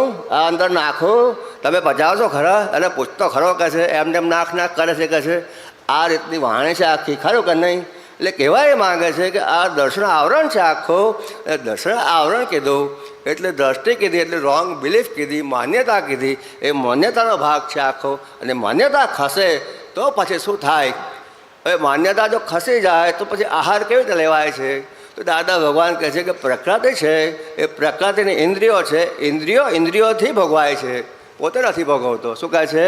પછી આગળ શું થાય છે, જેનામાં આ આવરણ નથી એને આહાર હોય તો આહારનો એ કેવી રીતે લે છે, તો ઇન્દ્રિયોથી ભોગવાય છે. એટલે ઇન્દ્રિયોને આહારનો જે રસ છે ઇન્દ્રિયો પૂરતો રહે છે, અંદર નથી આવતો, પોતાનામાં નથી આવતો, પોતાને અસર નથી કરતો. સાદો દાખલો જોવો એ આપણે તો શું લાગે કે આ પ્રાણીઓ છે, પક્ષીઓ છે, બધા છે આહાર લે છે ને બધા, પણ ત્યાં એનું કરતા પણ નથી. સાહજિકતા છે, જે સિઝન હોય જે હોય ને એ પ્રમાણે જરૂર હોય એટલું ખાય ને ઉડી જાય. તમે ગમે એટલું નાખેલો તોય ના ખાય લોકો, ખરું કે નહીં? રાત્રે પણ ના ખાય, રાત્રે પણ ના ખાય, તમે નાખો તો પણ ના ખાય. અમે આપતા પુત્રો રાતે ખાઈએ ને, દાદા પણ શું કે દાદા ખબર છે, રાત્રે તો ઢોરા પણ ના ખાય કે છે. શું કહે છે અમને? શું કે રાત્રે તો ઢોરા પણ ના ખાય. ઢોરા એટલે પ્રાણીઓ, એટલે ગાય ભેંસ. એની સામે નાખો ને તો એ મોડું ફેરવી દે કશા. અને તમે અમને આવું કહેતા હતા, તમારી સામે રાતે મૂકે તો શું થાય? બોલો મહાત્મા શું થાય? આ અમને કહેતા હશે, કહો છો, તમને નથી કહેતો આ કોઈ આવવાનું. તો અમારી પરીક્ષામાંથી અમે કેવી પરીક્ષામાંથી અમને પાસ કરતા હતા એ વાત કરું છું. રાત્રે તો ઢોરા પણ ના ખાય છે. કહેવાય માગીએ છીએ કે રાત્રે આ તમારું આ બંધ થઈ ગયું બધું, તમે જાણો છો, પછી પચે નહીં કશું. હવે આહાર પચે નહીં એટલે વિચારો બધા અવડા આવે કે શું થાય, બધું નેગેટિવ થાય. અને પછી તમે માથાઉટ કરો, મને આમ થાય છે, મને આમ થાય છે. એનું કારણ અહીંયા છે કે કારણ બંધ થાય તો આ બંધ થાય. આહાર તેવું મન, શું કહે છે? આહાર તેવું મન અને પાણી તેવી વાણી. એટલે આ જે આખા આવરણ છે પોતાના, આવરણ બાળવા માટેનો આપણા પુરુષાર્થ, આવરણ બાળવા માટેનો આપણા પુરુષાર્થ ને આવરણની દ્રષ્ટિને કારણે બંધાયેલું મન અને મનની જોડનું આપણું ડીલિંગ. આપણે તો છૂટા જ છે, આપણે શુદ્ધાત્મા જ છે, પણ એ આખું આપણને જેટલું આવડતું જાય એ આહારમાંથી આપણે આખું થતું જાય. મને હજી યાદ છે, જેટલી વખત યાત્રામાં જતા હતા, બધી જગ્યાએ જતા હતા ને, તો મહાત્માને બહારનું ખાવા પીવાનું નહીં, તો ચાની પણ મોટી કેટલી ભરીને અહીંથી બનાવીને લઈને જતા હતા. ચાની કેટલી ભરી અને સાથે લઈ જવાની, અહીંથી બનાવીને લઈ જવાની, અને મોટી પેટી રાખવાની, ખીચડીને બધું બનાવવાની, જાતે બનાવવાનું. થોડા થોડા મહાત્મા હોય ને, જાતે બનાવીને જાતે ખાવાનું, બહારનું કશું નહીં ખાવાનું કહે છે. જેટલું બહારનું ખાધું એટલા પરમાણુ અંદર ગયા એટલું મન આપણું એટલું કામું થઈ જાય. દાદા ભગવાન ત્યાં સુધી અમને કહેતા હતા, અમે આટલી બધી તમને વિધિઓ કરી આપીએ, આટલું ચોખ્ખું કરી આપીએ, અને આવું જે ખાઈને આવો બધું શું થાય કે તમારું કહે છે. ભાન નથી કોઈ જાતનું. શું કહે છે? કોઈ જાતનું ભાન નથી કોઈ જાતનું. ને બીજું આગળ વાત કરે ને કે ભાઈ પેપરની ટ્રેમાં ખીલા નાખો તો શું થાય. એટલે અમને શું કહે, કેટલા લાડવા ખાધા હોય ને, આજે કેટલા માઇલ ચાલે એવું પૂછે. શું પૂછે? એમની ભાષા એવી, કેટલા માઇલ ચાલ્યો. બીજા બેઠા હોય ને, કોઈને કશી સમજ પડે નહીં, એ દાદા જાણે આપતું પુત્ર જાણે. એટલે પેલો કે દાદા 4 માઇલ ચાલ્યો. એક જણ કહે છે 3 માઇલ, એટલે 3 ખાધા અને 1 ઝાપટ્યો કહે છે. શું કહે છે? 3 ખાધા અને 1 ઝાપટ્યો એટલે કેટલા થાય? હા, એટલે બધાની આવી ભાષા અલગ અલગ આવી રીતે બોલે. પણ દાદા જોયા કરે કે આ લોકોના શું હિસાબ છે, શું હવ ઘટે, શું ના હવ ઘટે. દાદા કહે છે કે આપણે જો બ્રહ્મચર્ય પાળવું હોય તો આ જીભ અને બ્રહ્મચર્ય બે એકબીજા જોડે સંલગ્ન છે. જ્યાં સુધી આહારમાંથી ના છૂટાય ને ત્યાં સુધી બ્રહ્મચર્ય પાળવું સાવ સહેલું નથી જરા પણ. એટલે આહારનો સુખ બંધ થાય તો પછી આ સુખમાંથી છૂટાય, આહારનો સુખમાંથી ના છૂટાય તો બ્રહ્મચર્ય કેમનું પડાય કહે છે. એટલે આપણે કેવો આહાર લેવાનો, તો કે આપણો દીવો સળગતો રહે ને, આ દીવો સળગતો રહે, બુજાય ના જાય એટલો આહાર લેવાનો તમારે. કેવો આહાર લેવાનો? આ દીવો સળગતો રહે એટલો, અને પણ સાદો ને સાત્વિક આહાર. હવે બપોરે શ્રીખંડ ખાધો હોય એટલે પછી કે આપણે સામાયિક બપોરે કરવાનું છે, અહીં શ્રીખંડ ખવડાવે ને સામાયિક કરવા કે શું થાય પછી? બેટા આમ થયા કરે આપણે. પણ હવે તો શ્રીખંડ ગયો છે તો અસર તો કરવાની જ ને આપણને, કે નહીં કરવાની. કહેવા શું માગું છું કે આપણે પણ એ જાગૃતિની જરૂર છે. આપણે શિબિરમાં આવ્યા છે, આ કમાણી કરવા આવ્યા છે, તો આપણો આહાર પણ એવો હોવો જોઈએ, અને નિમંત્રકોની પણ એ જરૂરી છે કે ભાઈ આહાર એવો સાત્વિક આપો કે એની અસર મહાત્માઓ ના પડે અને પૂરેપૂરું પોતાને આ લાભ થાય. આપણે આત્માની કમાણી કરવા આવ્યા છે, ખાવાનું તો ઘરે મળવાનું જ છે ને, મળે જ છે બધાને. આખો કોન્સેપ્ટ બદલવાની જરૂર છે. શું છે? આખો કોન્સેપ્ટ બદલવાની જરૂર છે. કારણ કે આપણે આત્મજ્ઞાની છીએ. આપણે કોણ છે? બધા આપણે આત્મજ્ઞાની છે. અને બહારનું કરીને આપણે કમાણી થાય એના કરતાં અંદરનું પોતાનું કરીને અનેક ઘણી કમાણી આપણને થાય એવી છે. પણ આ વસ્તુ આપણે જ્યારે સમજાય, ફિટ થાય તો આપણું કામ થાય. એમને આપણું કામ થાય એવું નથી. બરાબર છે મહાત્માઓ, ટાઈમ ઓછો છે, થોડોક વધારે લીધો પણ અહીંયા બંધ કરું છું. પછી ક્લાસીસમાં આપણે વાત કરવાની છે એટલે આગળ વાત કરીશું. હા, જય સચ્ચિદાનંદ. આના ઉપસંહારમાં એક જ વાક્ય દાદા એવું કીધેલું, જેટલી જાગૃતિ વધશે ને દોષો ધોવાશે એટલી નિદ્રા અને આહાર ઓછા થતા જશે. જય. અને અભિપ્રાય એટલે આ બધી વાત કરી ને આવરણને, એમાં આપણે કીધું ને કે આ બહુ સરસ હતું. મન અભિપ્રાય એક્સપ્રેસ થયો એટલે મન બંધાયું અને તુંય બંધાયો. એટલે દાદા કે છે દહીંવડા ખાજો પણ અભિપ્રાય આપશો નહીં. જય સચ્ચિદાનંદ. સુંદર વાત કમલેશ આનંદજી. મહેશ આનંદજીને સાંભળીએ.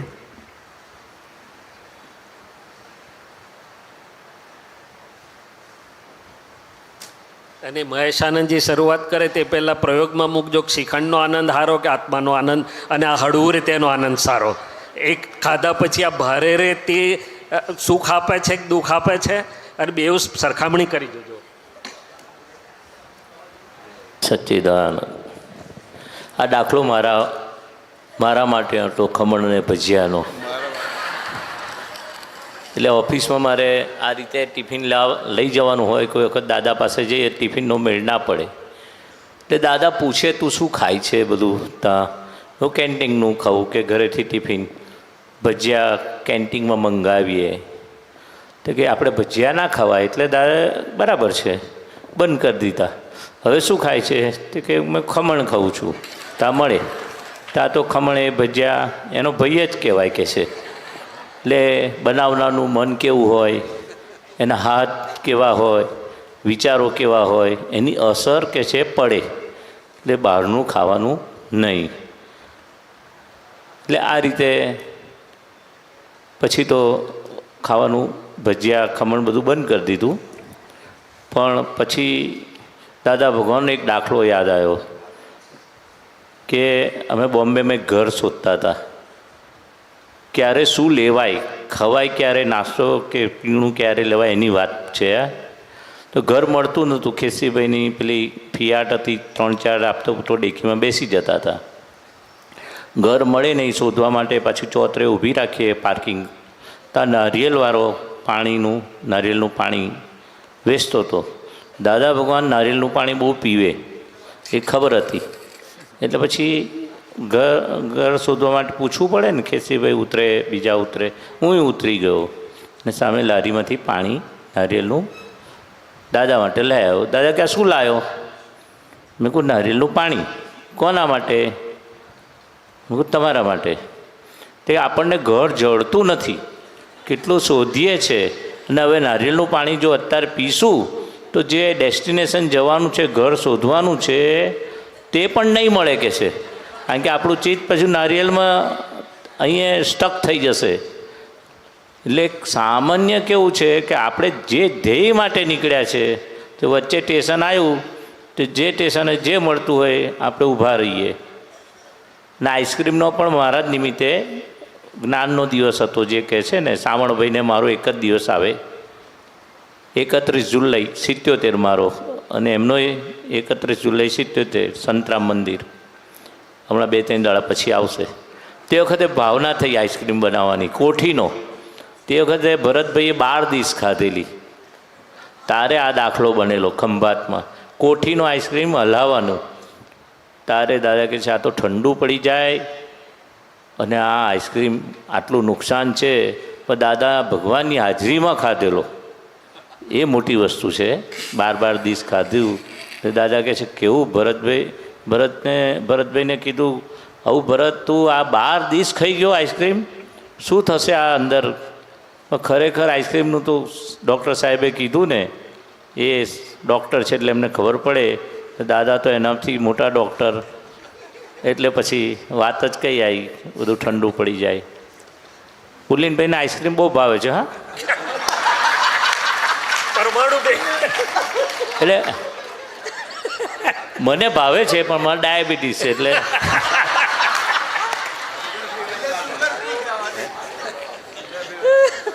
હા. એટલે બ્રહ્મચર્ય વિશે દાદા કહેતા હતા, ભાત એકલો જ ખાવાથી બ્રહ્મચર્ય ટકે.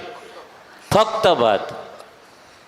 ભાત એટલે દાળ નહીં, રોટલી નહીં, શાક નહીં, ફક્ત ભાત ખાવાથી બ્રહ્મચર્ય કે છે પાળવા માટે. તો દાદાએ કહ્યું એટલે બધાએ દાદાએ કહ્યું ને તો ભાત શરૂ કરી દો એવું નથી કહ્યું, પણ આ એક્સપ્લેન કર્યું ફક્ત ભાત ખાવાથી. એટલે પછી અમે તો ભાત શરૂ જ કરી દીધો, બીજું કશું જ નહીં. જ્યારે ઈચ્છા થાય તો ભાત જ ખાવાનું, ભૂખ લાગે તો. એટલે બપોરે જ ખવાય, કે રાત દાડો ભાત ખા કેમનું ખવાય. એટલે અઠવાડિયું થયું, 6 7 દાડા 8 દાડા થયા, પણ સવારે લેટ્રિન કોઈ જાય નહીં. કોઈ 2 દાડે જાય, 4 દાડે જાય, 5 દાડે જાય, પણ તે વખત આવી ફાકી બાકી હતી નહીં, હરડે બરડે જેવી હતી, પણ ખબર નહીં હશે. દાદાએ પૂછ્યું કેટલા દિવસ છે મિનેશભાઈ? ખાસ કે હું અઠવાડિયાથી તો ગયો જ નથી લેટ્રિન, કે પ્રેશર આવે જ નહીં ભાત, ખાલી ભાત ખાવાથી. કેમ નહીં આવતું એ ડૉક્ટર સાહેબને ખબર, બધું મને બહુ ખબર નથી. પણ ખાલી ભાત ખાવાથી બ્રહ્મચર્ય કે છે, કોઈ સ્વાદ જ નહીં ને. અને ચાવીને ખાવાનો ને વધારે ખાવાનો, જેટલો એટલે ભૂખ લાગી હોય એવું એ પ્રમાણે ખવાય, પણ વધારે ખવાય નહીં. આ દાદાએ પૂછ્યું કેટલા દિવસ થયા? પછી બંધ કરાવી દીધું દાદાએ. હા, આંખમાં અંધારા આવવા માંડે એવું પછી દાદાએ કહ્યું, એટલે પાછું બંધ કરાવ્યું. એટલે આહાર તો દાદા કહે છે આ ખાઈએ છે ને તો અંદર દારૂ થાય, કે છે અંદર, હા બ્રાન્ડી થાય, દારૂ. એટલે આપણને બહુ ઊંઘ આવે. મને તો સવારથી ઊંઘ આવે છે. આ નાસ્તો ઇડલી ને કારનો ઊંઘ્યા જ કરતો હતો. મેં કહું હવે આ વારો, આ કે તમારો વારો છે એટલે પાણી પી તૈયાર થઈ ગયો. એ બોલવાનું તો છે મારું બધું, આ લોકોએ બોલી નાખેલું એટલે રિપીટ થાય ને પછી. એટલે દાદા ભગવાન તો અમને શું કહેતા હતા, 40 42 50 વર્ષની અંદર બપોર સુવાય પણ નહીં. આ શબ્દ હતા આપતો પુત્રોને. તમારે શું હે? અમારા માટે એવું કહેતા હતા કે 40 45 50 વર્ષ પછી, 50 પછી, હવે તો શું આવ્યો 50 થઈ ગયા, એ વખત કહેતા હતા 50 સુધી સુવાય નહીં. તો શું કરવાનું? સુવાનું નહીં તો કંઈ ગોઠવણી કરજો, ઉપયોગની ગોઠવણી કરજો. અને આ રીતે બહુ જ આહાર માટે તો એટલી ટકોર. આઈસ્ક્રીમ તો કેટલી બધી વાત કરવાની, આઈસ્ક્રીમ તો ખા જ કર્યો છે. એ કે ચાલવા જઈને આઈસ્ક્રીમ ખાઈ આવ્યા ને બધું. તો આહાર માટે તો આ ખાસ ટકોર કરીને અત્યારે આપણને બધાને અનુભવ છે આહાર શું થાય છે એનું. અને ઉણોદરી તપ, શું કહ્યું? એ મોટું ઉણોદરી તપ, છેલ્લી જાગૃતિ કઈ સાહેબ? બરાબર છે, આ દાદાના શબ્દ હતા. ઉણોદરી તપ એ છેલ્લી જાગૃતિ. તો અમને થાય કે આ છેલ્લી જાગૃતિ તો આવશે, જ્યારે છેલ્લી આવવાની છે ને એની ઉતાવળ નથી. એટલું બધું લાઇટ લઈ લેતા હતા અમે. હવે છેલ્લી જાગૃતિ અત્યારે પહેલાં કેમ ન આવે? એટલે નક્કી કરજો કે છે ઉણોદરી તપ, ઊણું ખાવાનું. અને આ ભોજનની વાત ચાલે છે ને 9 કલમમાં આહાર. હા, એટલે આહાર એટલે ભોજન જ. કલમ આખી બાકી તો ના, એ નથી ચાલતી આહારની. હું તો કઈ કલમ ચાલે એ જ ખબર. મારે તો આ થાળ ધરાવવાનો આવે છે ને, નિમેશભાઈ કે છે થાળ ધરાવવાનો આવે, દેવદેવોને ધરાવું. એ ભોજન જોઈને જ પછી અંદરથી શું થાય, આ શાક બરાબર નથી, આમ નથી, પેલું નથી. એટલે કે છે કે આ મને કે હવે તમે ધરાવવા ના જતા. નિમેશ આનંદ કે છે તમને અંદર બધું ઊંચું નીચું બહુ થાય છે, કારણ કે ખાધા પહેલાં જ જોઈ લઈએ શું બન્યું છે. એટલે કે અભાવ તિરસ્કાર જે પેલું ખાવા માટે થાય ને, એટલે ભોજન માટે પણ દાદા ભગવાને કેવા દાખલા આપ્યા કે જે ના ભાવતું પહેલાં ખાઈ જતા હતા દાદા શાક, તો મહાત્માને શું થાય, દાદાને આ શાક બહુ ભાવે છે તો પીરસે દાદાને. એટલે ભોજન માટે સહેજે ભાવ બગાડવો નહીં, અન્ન દેવ કહેવાય. અને દાદા કહેતા હતા કે જમતી વખતે સહેજ પણ બોલવાનું, ખોળ નહીં કાઢવાની, મૌન પણ રાખવાનું. 2 વસ્તુ હતી. સહેજ પણ ખોળ કઢાઈ નહીં કે આવું શાક બનાવ્યું છે ને આ શાક નથી ભાવતું ને આ બરાબર કાચું રહ્યું ને ભાત કાચો રહ્યો. અત્યારે મેક્સિમમ પરેશભાઈની કમ્પ્લેન આ જ છે, ભાત કાચો રહે છે. બરાબર ને? હા, સાચી વાત. એટલે હા, ના હોય તો સાચું કહેશે. એટલે ખોળ આપણે આહારમાં ખોળ ના કાઢાય એમ, એ દાદાએ મોટી વાત કરી. અન્નદેવ કહેવાય. એટલે અમે ક્યારેય પણ એઠું ના મૂકીએ અથવા દાળ પેલું કહે છે ને સમડીનું પેલું માંસનો લોચો પડ્યો તો અમે ઓટીમાં ગાલી દીધો, દાળ પણ પી ગયા. પહેલાં સર દાળ બરાબર નહીં બની હોય, દાદાએ નહીં પીધી. આટલું બધું સામેવાળાને દુઃખ ના થાય, આહારમાં એટલી બધી કાળજી રાખતા હતા. ચાલો, જય સચ્ચિદાનંદ. કંઈ યાદ નથી. જય સચ્ચિદાનંદ, જય સચ્ચિદાનંદ. મને લાગે છે ટોપિક જામ્યો છે, ચાલવા દઈએ. આમ તો બીજી કલમ લેવી હતી, પણ હવે આપણે મહેન્દ્રાજીને સાંભળીએ, આવ્યા છીએ આજે એટલે. અને એક જ ખાલી નાની વાત કરી હતી, જાહેરમાં કીધું પુલિનભાઈને બહુ આઈસ્ક્રીમ ભાવે છે. હવે એનું બેકગ્રાઉન્ડ એવું હતું કે જ્યારે સિંગોદમાં ને બધે રહેતા ને ત્યારે તીખું ખાવાનું આવી જાય તો મને એસિડિટી થતી હતી. એટલે એને સમાવવા માટે કંઈક દૂધ કે આઈસ્ક્રીમ, દૂધ ઓછું પચે પણ ઓલું બહારનું ઓલું આઈસ્ક્રીમ હોય ને ફેટ વગરનો એટલે પચી જાય. એટલે એસિડિટી સમાવવા માટે હું આમ વચ્ચેથી લેતો હતો, ભાઈ ચાલો ને જ્યારે થોડો આઈસ્ક્રીમ ખાઈ લઈએ. અને ઓબ્વિયસલી હવે અલગ અલગ જગ્યાએથી લેતા હોય એટલે બ્રાન્ડ્સની થોડી ખબર પડે કે આ ચોકોબાર સારો છે કે આ બટરસ્કોચ સારો છે, એટલે થોડી વાત થાય. એટલે લોકોને છાપ બેસે કે પુલિનભાઈને આઈસ્ક્રીમ ભાવે છે, પુલિનભાઈને આઈસ્ક્રીમની બહુ ખબર છે. આઈસ્ક્રીમ ઓર્ડર કરવાનું થાય તો મને જ કે ભાઈ કયો આઈસ્ક્રીમ લાવો. પણ ધીસ વોઝ ધી બેકગ્રાઉન્ડ. અને હવે તો બધું એકચ્યુઅલી હું તો આઈસ્ક્રીમ દવા રૂપે જ લેતો હતો, કારણ કે અંદરનું ઓલું ન્યુટ્રલાઇઝ કરવા માટે. એટલે અત્યારે એ શોખ એટલો ખાસ રહ્યો નથી. ખાઈએ છે, નથી ખાતા એવું નથી, ખાઈએ બી છે. પણ પછી નહીતર આવી વાત થઈ જાય છે ને, આપતો પુત્ર સાથે અમારે થાય, એક જગ્યાએ ભીંડા બનાવ્યો હોય અને કે બહુ સરસ બનાવ્યા એટલે વાત ફેલાઈ જાય, આને આ ભીંડા બહુ ભાવે છે, એટલે બીજાને ત્યાં જાય તો ભીંડા જ બને, ત્રીજાને જાય તો ભીંડા જ બને. એટલે ઇટ્સ વેરી ડેન્જરસ. એટલે લાઇટલી લેજો આ વાતને. There was a background. અને હવે તો બધા આપતો પુત્રોની બધાની ઉંમર થઈ, બધા આહાર માટે જાગૃત થઈ ગયા છે, માપમાં લે છે, કારણ કે હવે શરીર બી સાચવવાનું છે અને જાગૃતિ બી સાચવવાની છે. એટલે થોડુંક એવી રીતે આપણે સમજવાનું છે. મહેન્દ્ર આનંદજી પ્લીઝ. સચ્ચિદાનંદ મહાત્માઓએ આ ભીંડાની વાત કરી એટલે યાદ આવ્યું કે બોલશો? બોલો ને, બોલો ને. 15 દિવસ સુધી નોન સ્ટોપ ભીંડા જ આવેલા. હવે 15 દિવસ સુધી ભીંડા આવે એટલે દશા શું થાય? એટલે 2-4 પ્રયોગમાં હતા, પણ 1-2 જણને તો જેમ મારા માતાજીને થયું ને કે હવે ભજીયા જોઈને મન નથી થતું, એ તો 3 જ દિવસમાં.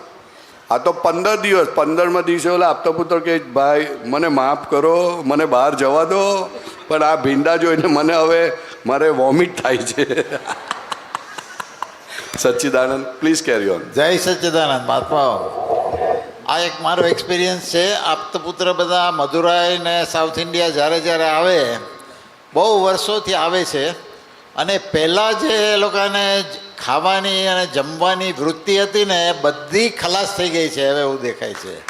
હવે જ્યારે આપતપુત્ર આવે છે અમને એમ થાય અહીંયા લઈ જાય, અહીંયા આ ખવડાવીએ, ઓલું ખવડાવીએ, પણ એ લોકોની વૃત્તિઓ હવે સાવ ખલાસ થઈ ગઈ છે. એ હું 100% એક્સપિરિયન્સથી કહું છું. બહુ ફરક પડી ગયો છે. પહેલાં તો મને ખબર છે, અમે ગાડીમાં જતા હોય ચેન્નઈથી મદુરાઈ, જે કાંઈ રેસ્ટોરન્ટ આવે ત્યાં ઊભા રહીને થોડું ઘણું ખાઈને જ આગળ જવાનું. મહેશ આણંદજી, પરેશ આણંદજી બધા હવે સાથે જ ફરતા હતા ત્યારે. જય સચ્ચિદાનંદ. જય સચ્ચિદાનંદ. આજે 9 કલમો વિશેની શિબિર થઈ છે, તો બધી સંયમમાં આવવા માટેની જ 9 કલમો છે ને. દાદા કહેતા હતા તમારે કોઈ પણ સંયમમાં આવવું હશે તો સૌથી પહેલો ખોરાકમાં સંયમ જોઈશે, અને ખોરાકમાં સંયમમાં નહીં આવે તો કોઈ સંયમ તમે પાડી નહીં શકો. કે શું હવે દાદા કેવી રીતે સંયમમાં રહેતા એવું તમે એક પ્રસંગ બતાવું. મુંબઈનો છે. ચીમન કાકાને ત્યાં જમવા બેઠા અને બધું આવ્યું. નોર્મલી દાદા 2 રોટલી, દાળ ભાત, શાક ને થોડુંક ખાઈ લે, બીજું કંઈ વધારે ના લે. એટલે 2 રોટી તો ખાઈ લીધી અમે. પછી ચીમન કાકાના વાઈફ આવ્યા રોટલી લઈને ત્રીજી. એટલે એમનો એટલો બધો ભાવ હતો કે દાદા ત્રીજી રોટલી લઈ લીધી. પછી ચીમન કાકાના છોકરાની પેલી નાની છોકરી હતી એ રોટલી લઈ આવી. એટલે એનો ભાઈ એટલો બધો ભાવ હતો એ ચોથી રોટલી લીધી. પણ નીરુબેન ફોર્મમાં આવી ગયા કે દાદા આજે ફોર્મમાં લાગે છે એટલે મારા તરફથી એક રોટલી ખાવ કે. એટલે એ પાંચમી રોટલી લીધી. પછી આપણા મહેશભાઈ ફોર્મમાં આવી ગયા. શું મહેશભાઈ કે મારા તરફથી એક રોટલી ખાવ એટલે છઠ્ઠી રોટલી ખાધી. તમે જુઓ ભાઈ બધું પતી ગયું. પછી શું કે હજુ 2 રોટલીની જગ્યા છે કે શું. એટલે 8 રોટલીની જગ્યાએ 2 રોટલી ખાતા હતા. તમે જુઓ એ કે ખાઈ જવાય પણ આ ખાધા પછી જે ડોઝિંગ થાય ને એ આપણને પોસાય નહીં કે શું એ બહુ નુકસાન કરે. એટલે આ આખું જે ઉણોદરી જે છે એ કઈ રીતે છે, આખી કઈ દ્રષ્ટિ છે, શું છે એ સમજી લેવાનું છે. એટલે ઘણી બધી વસ્તુ છે અને દરેકની પ્રકૃતિ જુદી જુદી છે. દરેકે પોતાની પ્રકૃતિનો સ્ટડી કરવું પડશે. ભાઈ કઈ વસ્તુ મને અનુકૂળ આવે છે, કઈ વસ્તુથી ડોઝિંગ થાય છે, કઈ વસ્તુ શું, તો એ પ્રમાણે એનું સેટિંગ હશે. બાકી તો કેવું છે કે જેટલા કસાય વધારે હશે એટલો ખોરાક વધશે, એટલો ખોરાક વધશે તો એટલી ઊંઘ વધશે અને એટલી જાગૃતિ ડાઉન થઈ જશે અને પાછી એ જાગૃતિ ડાઉન થશે પાછો ખોરાક વધશે. એટલે આખી સાયકલ જ ચાલશે.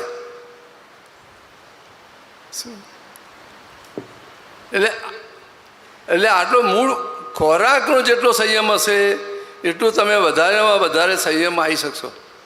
નહીં તો કોઈ સંયમ આવી નહીં શકો. શું લાગે દિલીપભાઈ? હે આખું સર્કલ જ છે, સાયકલ જ છે. શું એટલે આ દાદાનો પ્રસંગ જોયો તો ખ્યાલ આ દાદાનું કેવું હતું, કેટલો સંયમ. આ સંયમ કેવી રીતે આખી કઈ રીતે એમની જાગૃતિ રહેતી હતી, કેવું શું ખાવું શું ના ખાવું બધી જ વસ્તુની એમની જાગૃતિ. શું કયા ખોરાકની કેવી ઇફેક્ટ આવશે, એની શું અસર આવશે, બોડી પર શું અસર આવશે, મન ઉપર શું અસર આવશે, બધું જ બગાડી નાખે. આજે કંઈ પણ ખોરાક આપણને જે કંઈ ભેગા થાય છે બરાબર છે, પરમાણુ સાયન્સ છે, પણ છતાંય આપણે એવા દોષો કરેલા છે માટે એવા ખોરાક ભેગા થાય છે. એવો થાય નહીં.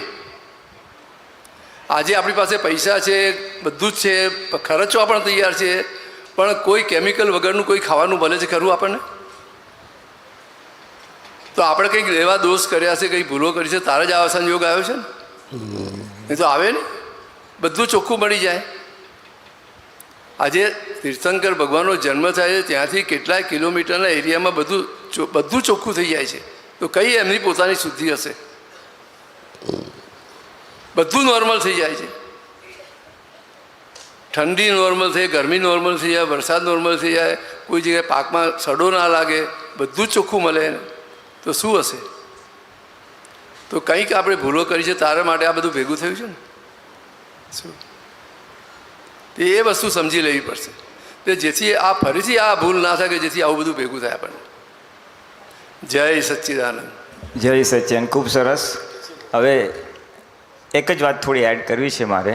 જે દાદા ભગવાને એટલી બધી મૌલિક વાત કરી છે જે મહાત્માઓને મોક્ષાર્થીને પણ કામ લાગે અને મોક્ષે ના જવું એને પણ કામ લાગે એ વસ્તુ છે આહાર સંબંધી અને પૌદ્ગલિક સુખ સંબંધી. દાદા આપણે ગઈકાલે બ્રહ્મચર્યની વાત કરી, વિષયનામાંથી સુખ લઈએ છીએ. અત્યારે આપણે આહારની વાત કરીએ છીએ, આહારમાંથી સુખ લઈએ છીએ. દાદા ભગવાને એક વાત કરી, જેટલું પૂતગલમાંથી તમે સુખ લ્યો છો, જેટલું પૂતગલમાંથી સુખ લ્યો છો બધું લોન ઉપર છે, રીપેમેન્ટ કરવી પડશે. એક સુખના રીપેમેન્ટ, કારણ કે સુખ પૂતગલમાં છે નહીં. એટલે આહારમાંથી સુખ લીધું હોય, ગળું ખા કર્યું હોય, મજા આવે, મને તો મીઠાઈ ભાવે, જમ્યા પછી તો આપણને તો એક સ્વીટ ડિશ તો જોઈએ જ. હા જે આહારમાંથી સુખ લીધું, ગળપણમાંથી, પછી રીપેમેન્ટ આવે પાછલી ઉંમરે. પછી એવું કંઈક થાય, ડાયાબિટીસ થાય, બીજું થાય, ડૉક્ટર કે ગળપણ બંધ કરી દો, રીપેમેન્ટ. બહુ તીખું ખા કરે, પાઇલ્સ, મરચું બંધ કરો. બહુ ખાટામાંથી સુખ લીધું હોય, એસિડિટી, ખટાશ બંધ કરો. સાંધાના દુખાવો, ખટાશ બંધ કરો. એટલે એન કેન પ્રકારે સુખ લીધું હોય તો બધું લોન ઉપર છે, રિપેમેન્ટ કરવું પડશે. પિક્ચરો બહુ જોયા હોય, આંખોથી જોયું હોય, આંખો પાસેથી સુખ લીધું હોય, ગળપણમાં આંખના પ્રોબ્લેમ્સ, મોતિયું આવે, ઝામર આવે, અને બીજું ઘણું બધું થાય કે દવા લેવા છતાં, ઓપરેશન કરવા છતાં મળતું જ નથી. એ દુઃખ આવે છે, એ જે સુખ લીધેલું એનું રિપેમેન્ટ છે. સુખનું રિપેમેન્ટ દુઃખ સ્વરૂપે આવે. અરે માનનું બી રિપેમેન્ટ આવે. હું કંઈક છું, આપણું તો બહુ વટ છે જુવાનીમાં. 4 લોકો પૂછે, પ્રેસિડન્ટ હોય કોઈ સંસ્થાનો, આપણા વગર તો મિટિંગ ચાલુ ના થાય. અને પછી એક સમય એવો આવે એને કોઈ પૂછે જ નહીં. એટલે જે માનમાંથી સુખ લીધું હોય એટલે પછી એને જે કોઈ પૂછે નહીં એટલે ભયંકર અપમાન જેવું લાગે. આપણી કંઈ વેલ્યુ જ નથી. એ માનમાંથી સુખ લીધેલું પછી એને એવી રીતે દુઃખ આપે. એવી જ રીતે પોતાનો ચહેરો જોઈને સુખ થાય. જુવાનીમાં આપણે અરીસામાં સામે જઈએ, તૈયાર થતો હોય, વાળ ઓળતા હોય અને પોતાનો ચહેરો જોઈને ખુશ થાય. હા, આપણે મસ્ત દેખાય છે, શું વાળ ચહેરો, હા, આઈ એમ લુકિંગ ગ્રેટ, સરસ દેખાઉં છું. એ સુખ લીધું એનું પણ રિપેમેન્ટ આગળ જતાં, સમય જતાં કંઈક ઉંમર થાય, કંઈક બીમારી આવે, કંઈક થાય એટલે એ જ શરીર આપણું ફીકું થઈ જાય, વાળ ઉતરી જાય, સફેદ થઈ જાય. આપણો ચહેરો અરીસામાં જોઈને થાય, હાય હાય, હું આવો દેખાઉં છું. બહાર કોઈને કાંઈ અસર નથી થતી, મને જ અસર થાય છે, કારણ કે મેં જ મારો ચહેરો જોઈને સુખ લીધેલું, હા મસ્ત દેખાઉં છું. અને પછી રિપેમેન્ટ આવે ત્યારે હાય હાય, હું આવો દેખાઉં છું. એટલે આ આખું દાદા ભગવાને બહુ મોટું વિજ્ઞાન ખુલ્લું કર્યું છે. જેટલું સુખ લોન પર છે, આ બધું સુખ લોન ઉપર છે, અને આહારનું તો ખાસ. એટલે સમજી વિચારીને લેજો. તમારા નસીબમાં હોય તો સ્વાદિષ્ટ વસ્તુ ખાઓ, બદામ પિસ્તા ખાઓ, બધું જ ખાઓ, પણ એ પરમાણુ પૂરું કરો, સારું લાગ્યું એટલું રાખો. આહા, મજા આવી ગઈ, હજી કરીએ એટલે લોન, અને લોન એટલે રિપેમેન્ટ. અરે શિયાળામાં ઠંડા પાણી, ગરમ પાણી નાહવાની બહુ મજા આવે, અને નાહ્યા પછી પાછું હજી રેડવાનું મજા આવે. હા, મજા આવી ગઈ. એટલે પછી એનું રિપેમેન્ટ આવે. ક્યાંક એવી જગ્યાએ ગયો ને ગરમ પાણીથી મળતું નથી, ઠંડા પાણી નાહવું પડ્યું, ઠંડા પાણી નાહવું પડ્યું, રિપેમેન્ટ. એસીમાંથી બહુ સુખ લીધું, હા મજા આવી, એનું રિપેમેન્ટ. ક્યાંક તમે ટ્રેનમાં કે ગાડીમાં મુસાફરી કરતા હો અને ભર ઉનાળે જતા હો, ગાડી અટકી ગઈ, હાય હાય, તાપ, બાપ મરી ગયા. આ તે લોન લીધું તે રિપેમેન્ટ થયું. એટલે અનેક પ્રકારે રિપેમેન્ટ થાય છે. જાણવા માટે છે, ગભરાવા માટે નહીં. એટલે હવે ચેતજો. હું તો ચેતી ગયો હતો જ્યારે ઠંડા પાણી, ગરમ પાણીથી નાવાનું થાય. હું કહું તું ના ખરો, પણ લોન લેતો નહીં. મજા આવે છે પણ લોન લેતો નહીં, એને આટલું કહી દેવાનું. એટલે આ પૂરું બી થાય હિસાબ, અને આહાવાળો ભાગ નીકળી જાય એટલે નિર્જરા બી થઈ જાય. 5 મિનિટ આપ કાંઈ કેવું છે? Just 5 minutes. હવે આપણે 11 વાગ્યા સુધી હવે આહાર જ લઈએ. બીજી કલમ આપણે 2:30 વાગે લઈશું. જય સચ્ચિદાનંદ. દાદાના જ વચનો છે, આહારના વિવેકથી ધર્મની શરૂઆત થાય છે, અને આહારની પૂર્ણ જાગૃતિએ ધર્મની વિજ્ઞાન સ્વરૂપે પૂર્ણાહુતિ થાય છે. એટલે આહાર સામાન્ય છે એવું લાગે, પણ આહાર એ પહેલી સંજ્ઞા, પ્રાથમિક સંજ્ઞા કીધી, અને એના આધારે નિંદ્રા, ભય, મૈથુન પર એની અસર આવે. રસલુબ્ધતા જાય કેવી રીતે આપણને જોતા કર્યા છે. એટલે એ ખાનારાને આપણે જોઈએ છે, જે ભેગું થાય છે એને આપણે જોઈએ છે. અંદરથી જે વિવેક ઊભો થયો છે, સમજણ ઊભી થઈ છે, એના આધારે આપણે કંઈક ખાઈએ છીએ, કંઈક વસ્તુ નથી ખાતા. અને એના ઉપર આ જે ખોરાક રસ માણે છે એને પણ આપણે સારી રીતે ઓળખીએ છીએ. એ ડિસ્ચાર્જ અહંકાર છે. અને છેલ્લું, આ બધાને જોનારો હું, અંતરાત્મા દશાએ જાગેલો, પ્રજ્ઞાશક્તિના પ્રકાશમાં આ બધાને હું જોઉં છું. અને વ્યવહાર દૃષ્ટિથી આ બધાનો વિવેક કરતાં, ચોખ્ખું કરતાં સંયમિત થતો જાઉં છું અંદરથી, અને એ સંયમ પછી બહાર રિફ્લેક્ટ થતો જાય છે. એટલે આપણને આ 7મી કલમમાં આ બધું દાદાએ અંદર મૂકી દીધું છે. એટલે આ કલમ બોલીશું ને એ કલમ ભેગા ભેગા એની પાછળની આખી આ બધી દવા કામ કરશે, કામ કરી રહી છે. અને આપણે એ કલમો જરૂરથી બોલીએ જ છે. અતિ માત્રાહાર એટલે જરૂરત કરતાં વધારે ખાવું એને પ્રમાદ નથી કીધો, પણ એ વિકાર તરફ ધસડી જાય છે. એટલે આપણે શું કરવાનું? દીવો છે ને એ દીવો બુઝાવવા માંડે ને એટલે અડધી પેલી ચમચી ઘી નાખવાનું, પછી પાછું બુઝાવવા માંડે ને એટલે પાછી અડધી ચમચી ઘી નાખવાનું. આજે એવું નથી, ઉપરનું લેવલ જરા નીચું થાય ને એટલે પાછું નાખી દઈએ છીએ, ઉપરનું લેવલ પાછું જરા નીચે થાય પાછું નાખી દઈએ છીએ. એટલે અહીંયા એને કહે ને બેટરી પૂરી ડિસ્ચાર્જ થવા દેતા નથી. આ ડિસ્ચાર્જને 20% બાકી હોય ને ત્યારે એને 30% 50% કરવાની. આ ખ્યાલ આવી ગયો? હમણાં આપણી સ્થિતિ આ છે, પણ જેમ જેમ આપણી જાગૃતિ વધશે તેમ તેમ નીચેનું ધોરણ સંભાળાશે. હમણાં ઉપરનું ધોરણ ધક્કા મારીને આપણને લઈ જાય છે. હજી જરા ભૂખ લાગી નથી કે પાછું ઠપકારી દેવાય છે. પણ આ જાગૃતિનો માર્ગ છે અને આપણે જાગેલા છે અને પ્રજ્ઞાશક્તિ આપણા માર્ગદર્શક છે, જે દાદા ભગવાન સ્વરૂપે અંદરથી કામ કરી રહેલી છે. એ આપણને ધીમે ધીમે આ બધા પ્રસંગો આપણે ભેગા થયા, કેટલી બધી વાત સાંભળી, કેટલો બધો બોધ મળ્યો છે. હવે આ અંદર ગયું છે ને, અંદર શું કામ કરશે ને એને જોવા જેવું છે અને આપણે એનો લાભ લેવાનો છે. જય સચ્ચિદાનંદ. જય સચ્ચિદાનંદ. જસ્ટ ટૂંકમાં હવેનો પ્રોગ્રામ કહી દઉં. હવે આપણે ક્લાસ મુજબ સત્સંગ રહેશે 11:15 થી 12:30. ભોજન પછી ફરી આપણે 2:30 વાગે અહીંયા ભેગા થઈએ છીએ. 2:30 થી 3:30, 3:30 થી 4 ચાનો વિરામ રહેશે અને 4 થી 6 આપણું છેલ્લું સેશન રહેશે. એમાં ઘણું બધું વિવિધતા બી રહેશે, એટલે જરૂરથી બધા હાજરી આપજો. અને આહારની વાત થઈ છે એટલે મારે હવે 2:30 વાગ્યા શું કરવાનું એ કહેવાની જરૂર નથી. 2:30 વાગે આપણે 8મી કલમ લઈશું, 4 વાગે આપણે 9મી કલમ લઈશું, સમાપનને બીજા બધા કાર્યક્રમ બી છે. એટલે આ રીતે આજનો પ્રોગ્રામ રહેશે. અને 1 મિનિટ 2 મિનિટ જરા પરેશાનજીને આમંત્રણ આપવું છે. આવો પરેશભાઈ.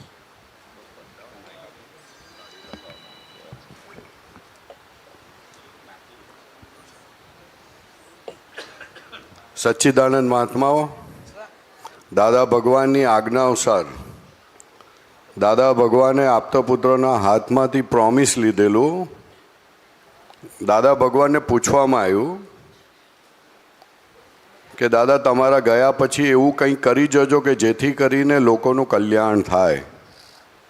તો દાદા ત્યારે જવાબ નહોતો આપ્યો, પણ લગભગ અઠવાડિયા પછી દાદા ભગવાનને આપતા પુત્રો બેઠા હતા ત્યારે દાદા ભગવાને કહ્યું કે આપણે 24 કલાકની કીર્તન ભક્તિ કરો.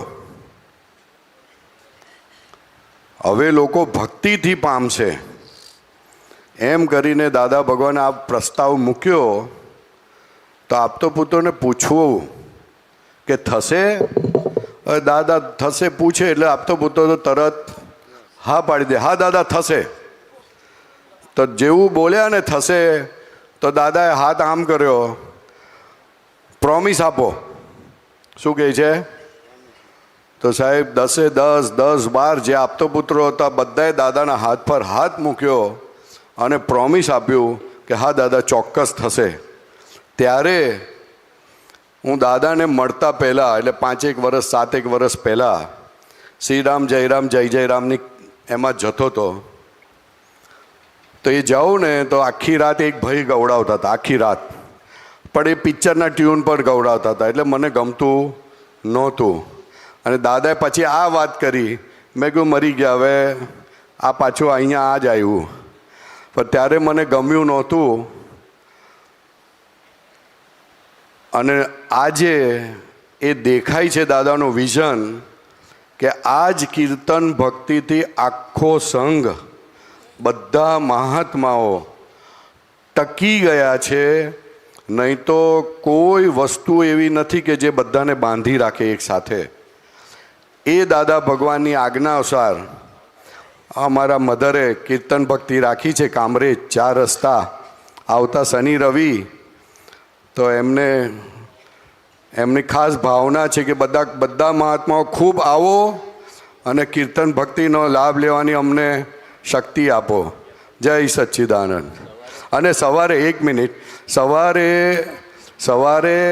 9 થી 11 સિમંદર સ્વામીની ભજના રાખી છે શનિવારે, અને 11 વાગ્યાથી પછી કીર્તન ભક્તિ શરૂ થશે.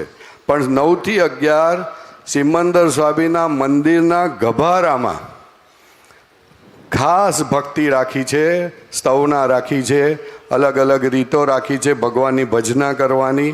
તો ખાસ બધા પધારજો. જય સચ્ચિદાનંદ. જય સચ્ચિદાનંદ. બધા મહાત્મા આવજો, સિમંદર સ્વામીની ભજના કરીશું. કારણ કે આપણે બધાએ મહાવીર ક્ષેત્રમાં જવાનું છે. જય જય સચ્ચિદાનંદ. જય સચ્ચિદાનંદ. ટ્રેન મોકલજો. હે ટ્રેન મોકલવાના કે ફ્લાઇટ મોકલવાના? એટલે મહાવિદ્ય ક્ષેત્ર જવા માટે તમે ટ્રેન મોકલવાના કે ફ્લાઇટ મોકલવાના એ ઉપર ના ના, સાંજ પૂછે. બધા સાથે પ્લેનમાં બધાએ જવાનું. હા, બધાએ જવાનું. આપણે બધા મહાત્માઓએ જવાનું, સાથે જ જવાનું છે. કોઈએ અહીંયા રહેવાનું નથી. આપણે સચ્ચિદાનંદ.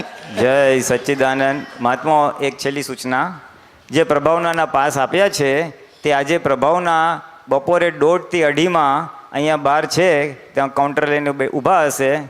તો બપોરે બધા જમીને 1:30 થી 2:30 પ્રભાવના લેવાનું રહેશે પાસ આપીને. પાસ ના હોય તો હમણાં હોલ્ડ પર રાખજો. જેટલા પાસવાળા છે પહેલાં લઈએ, પછી આપણે જોશું. જય સચ્ચિદાનંદ.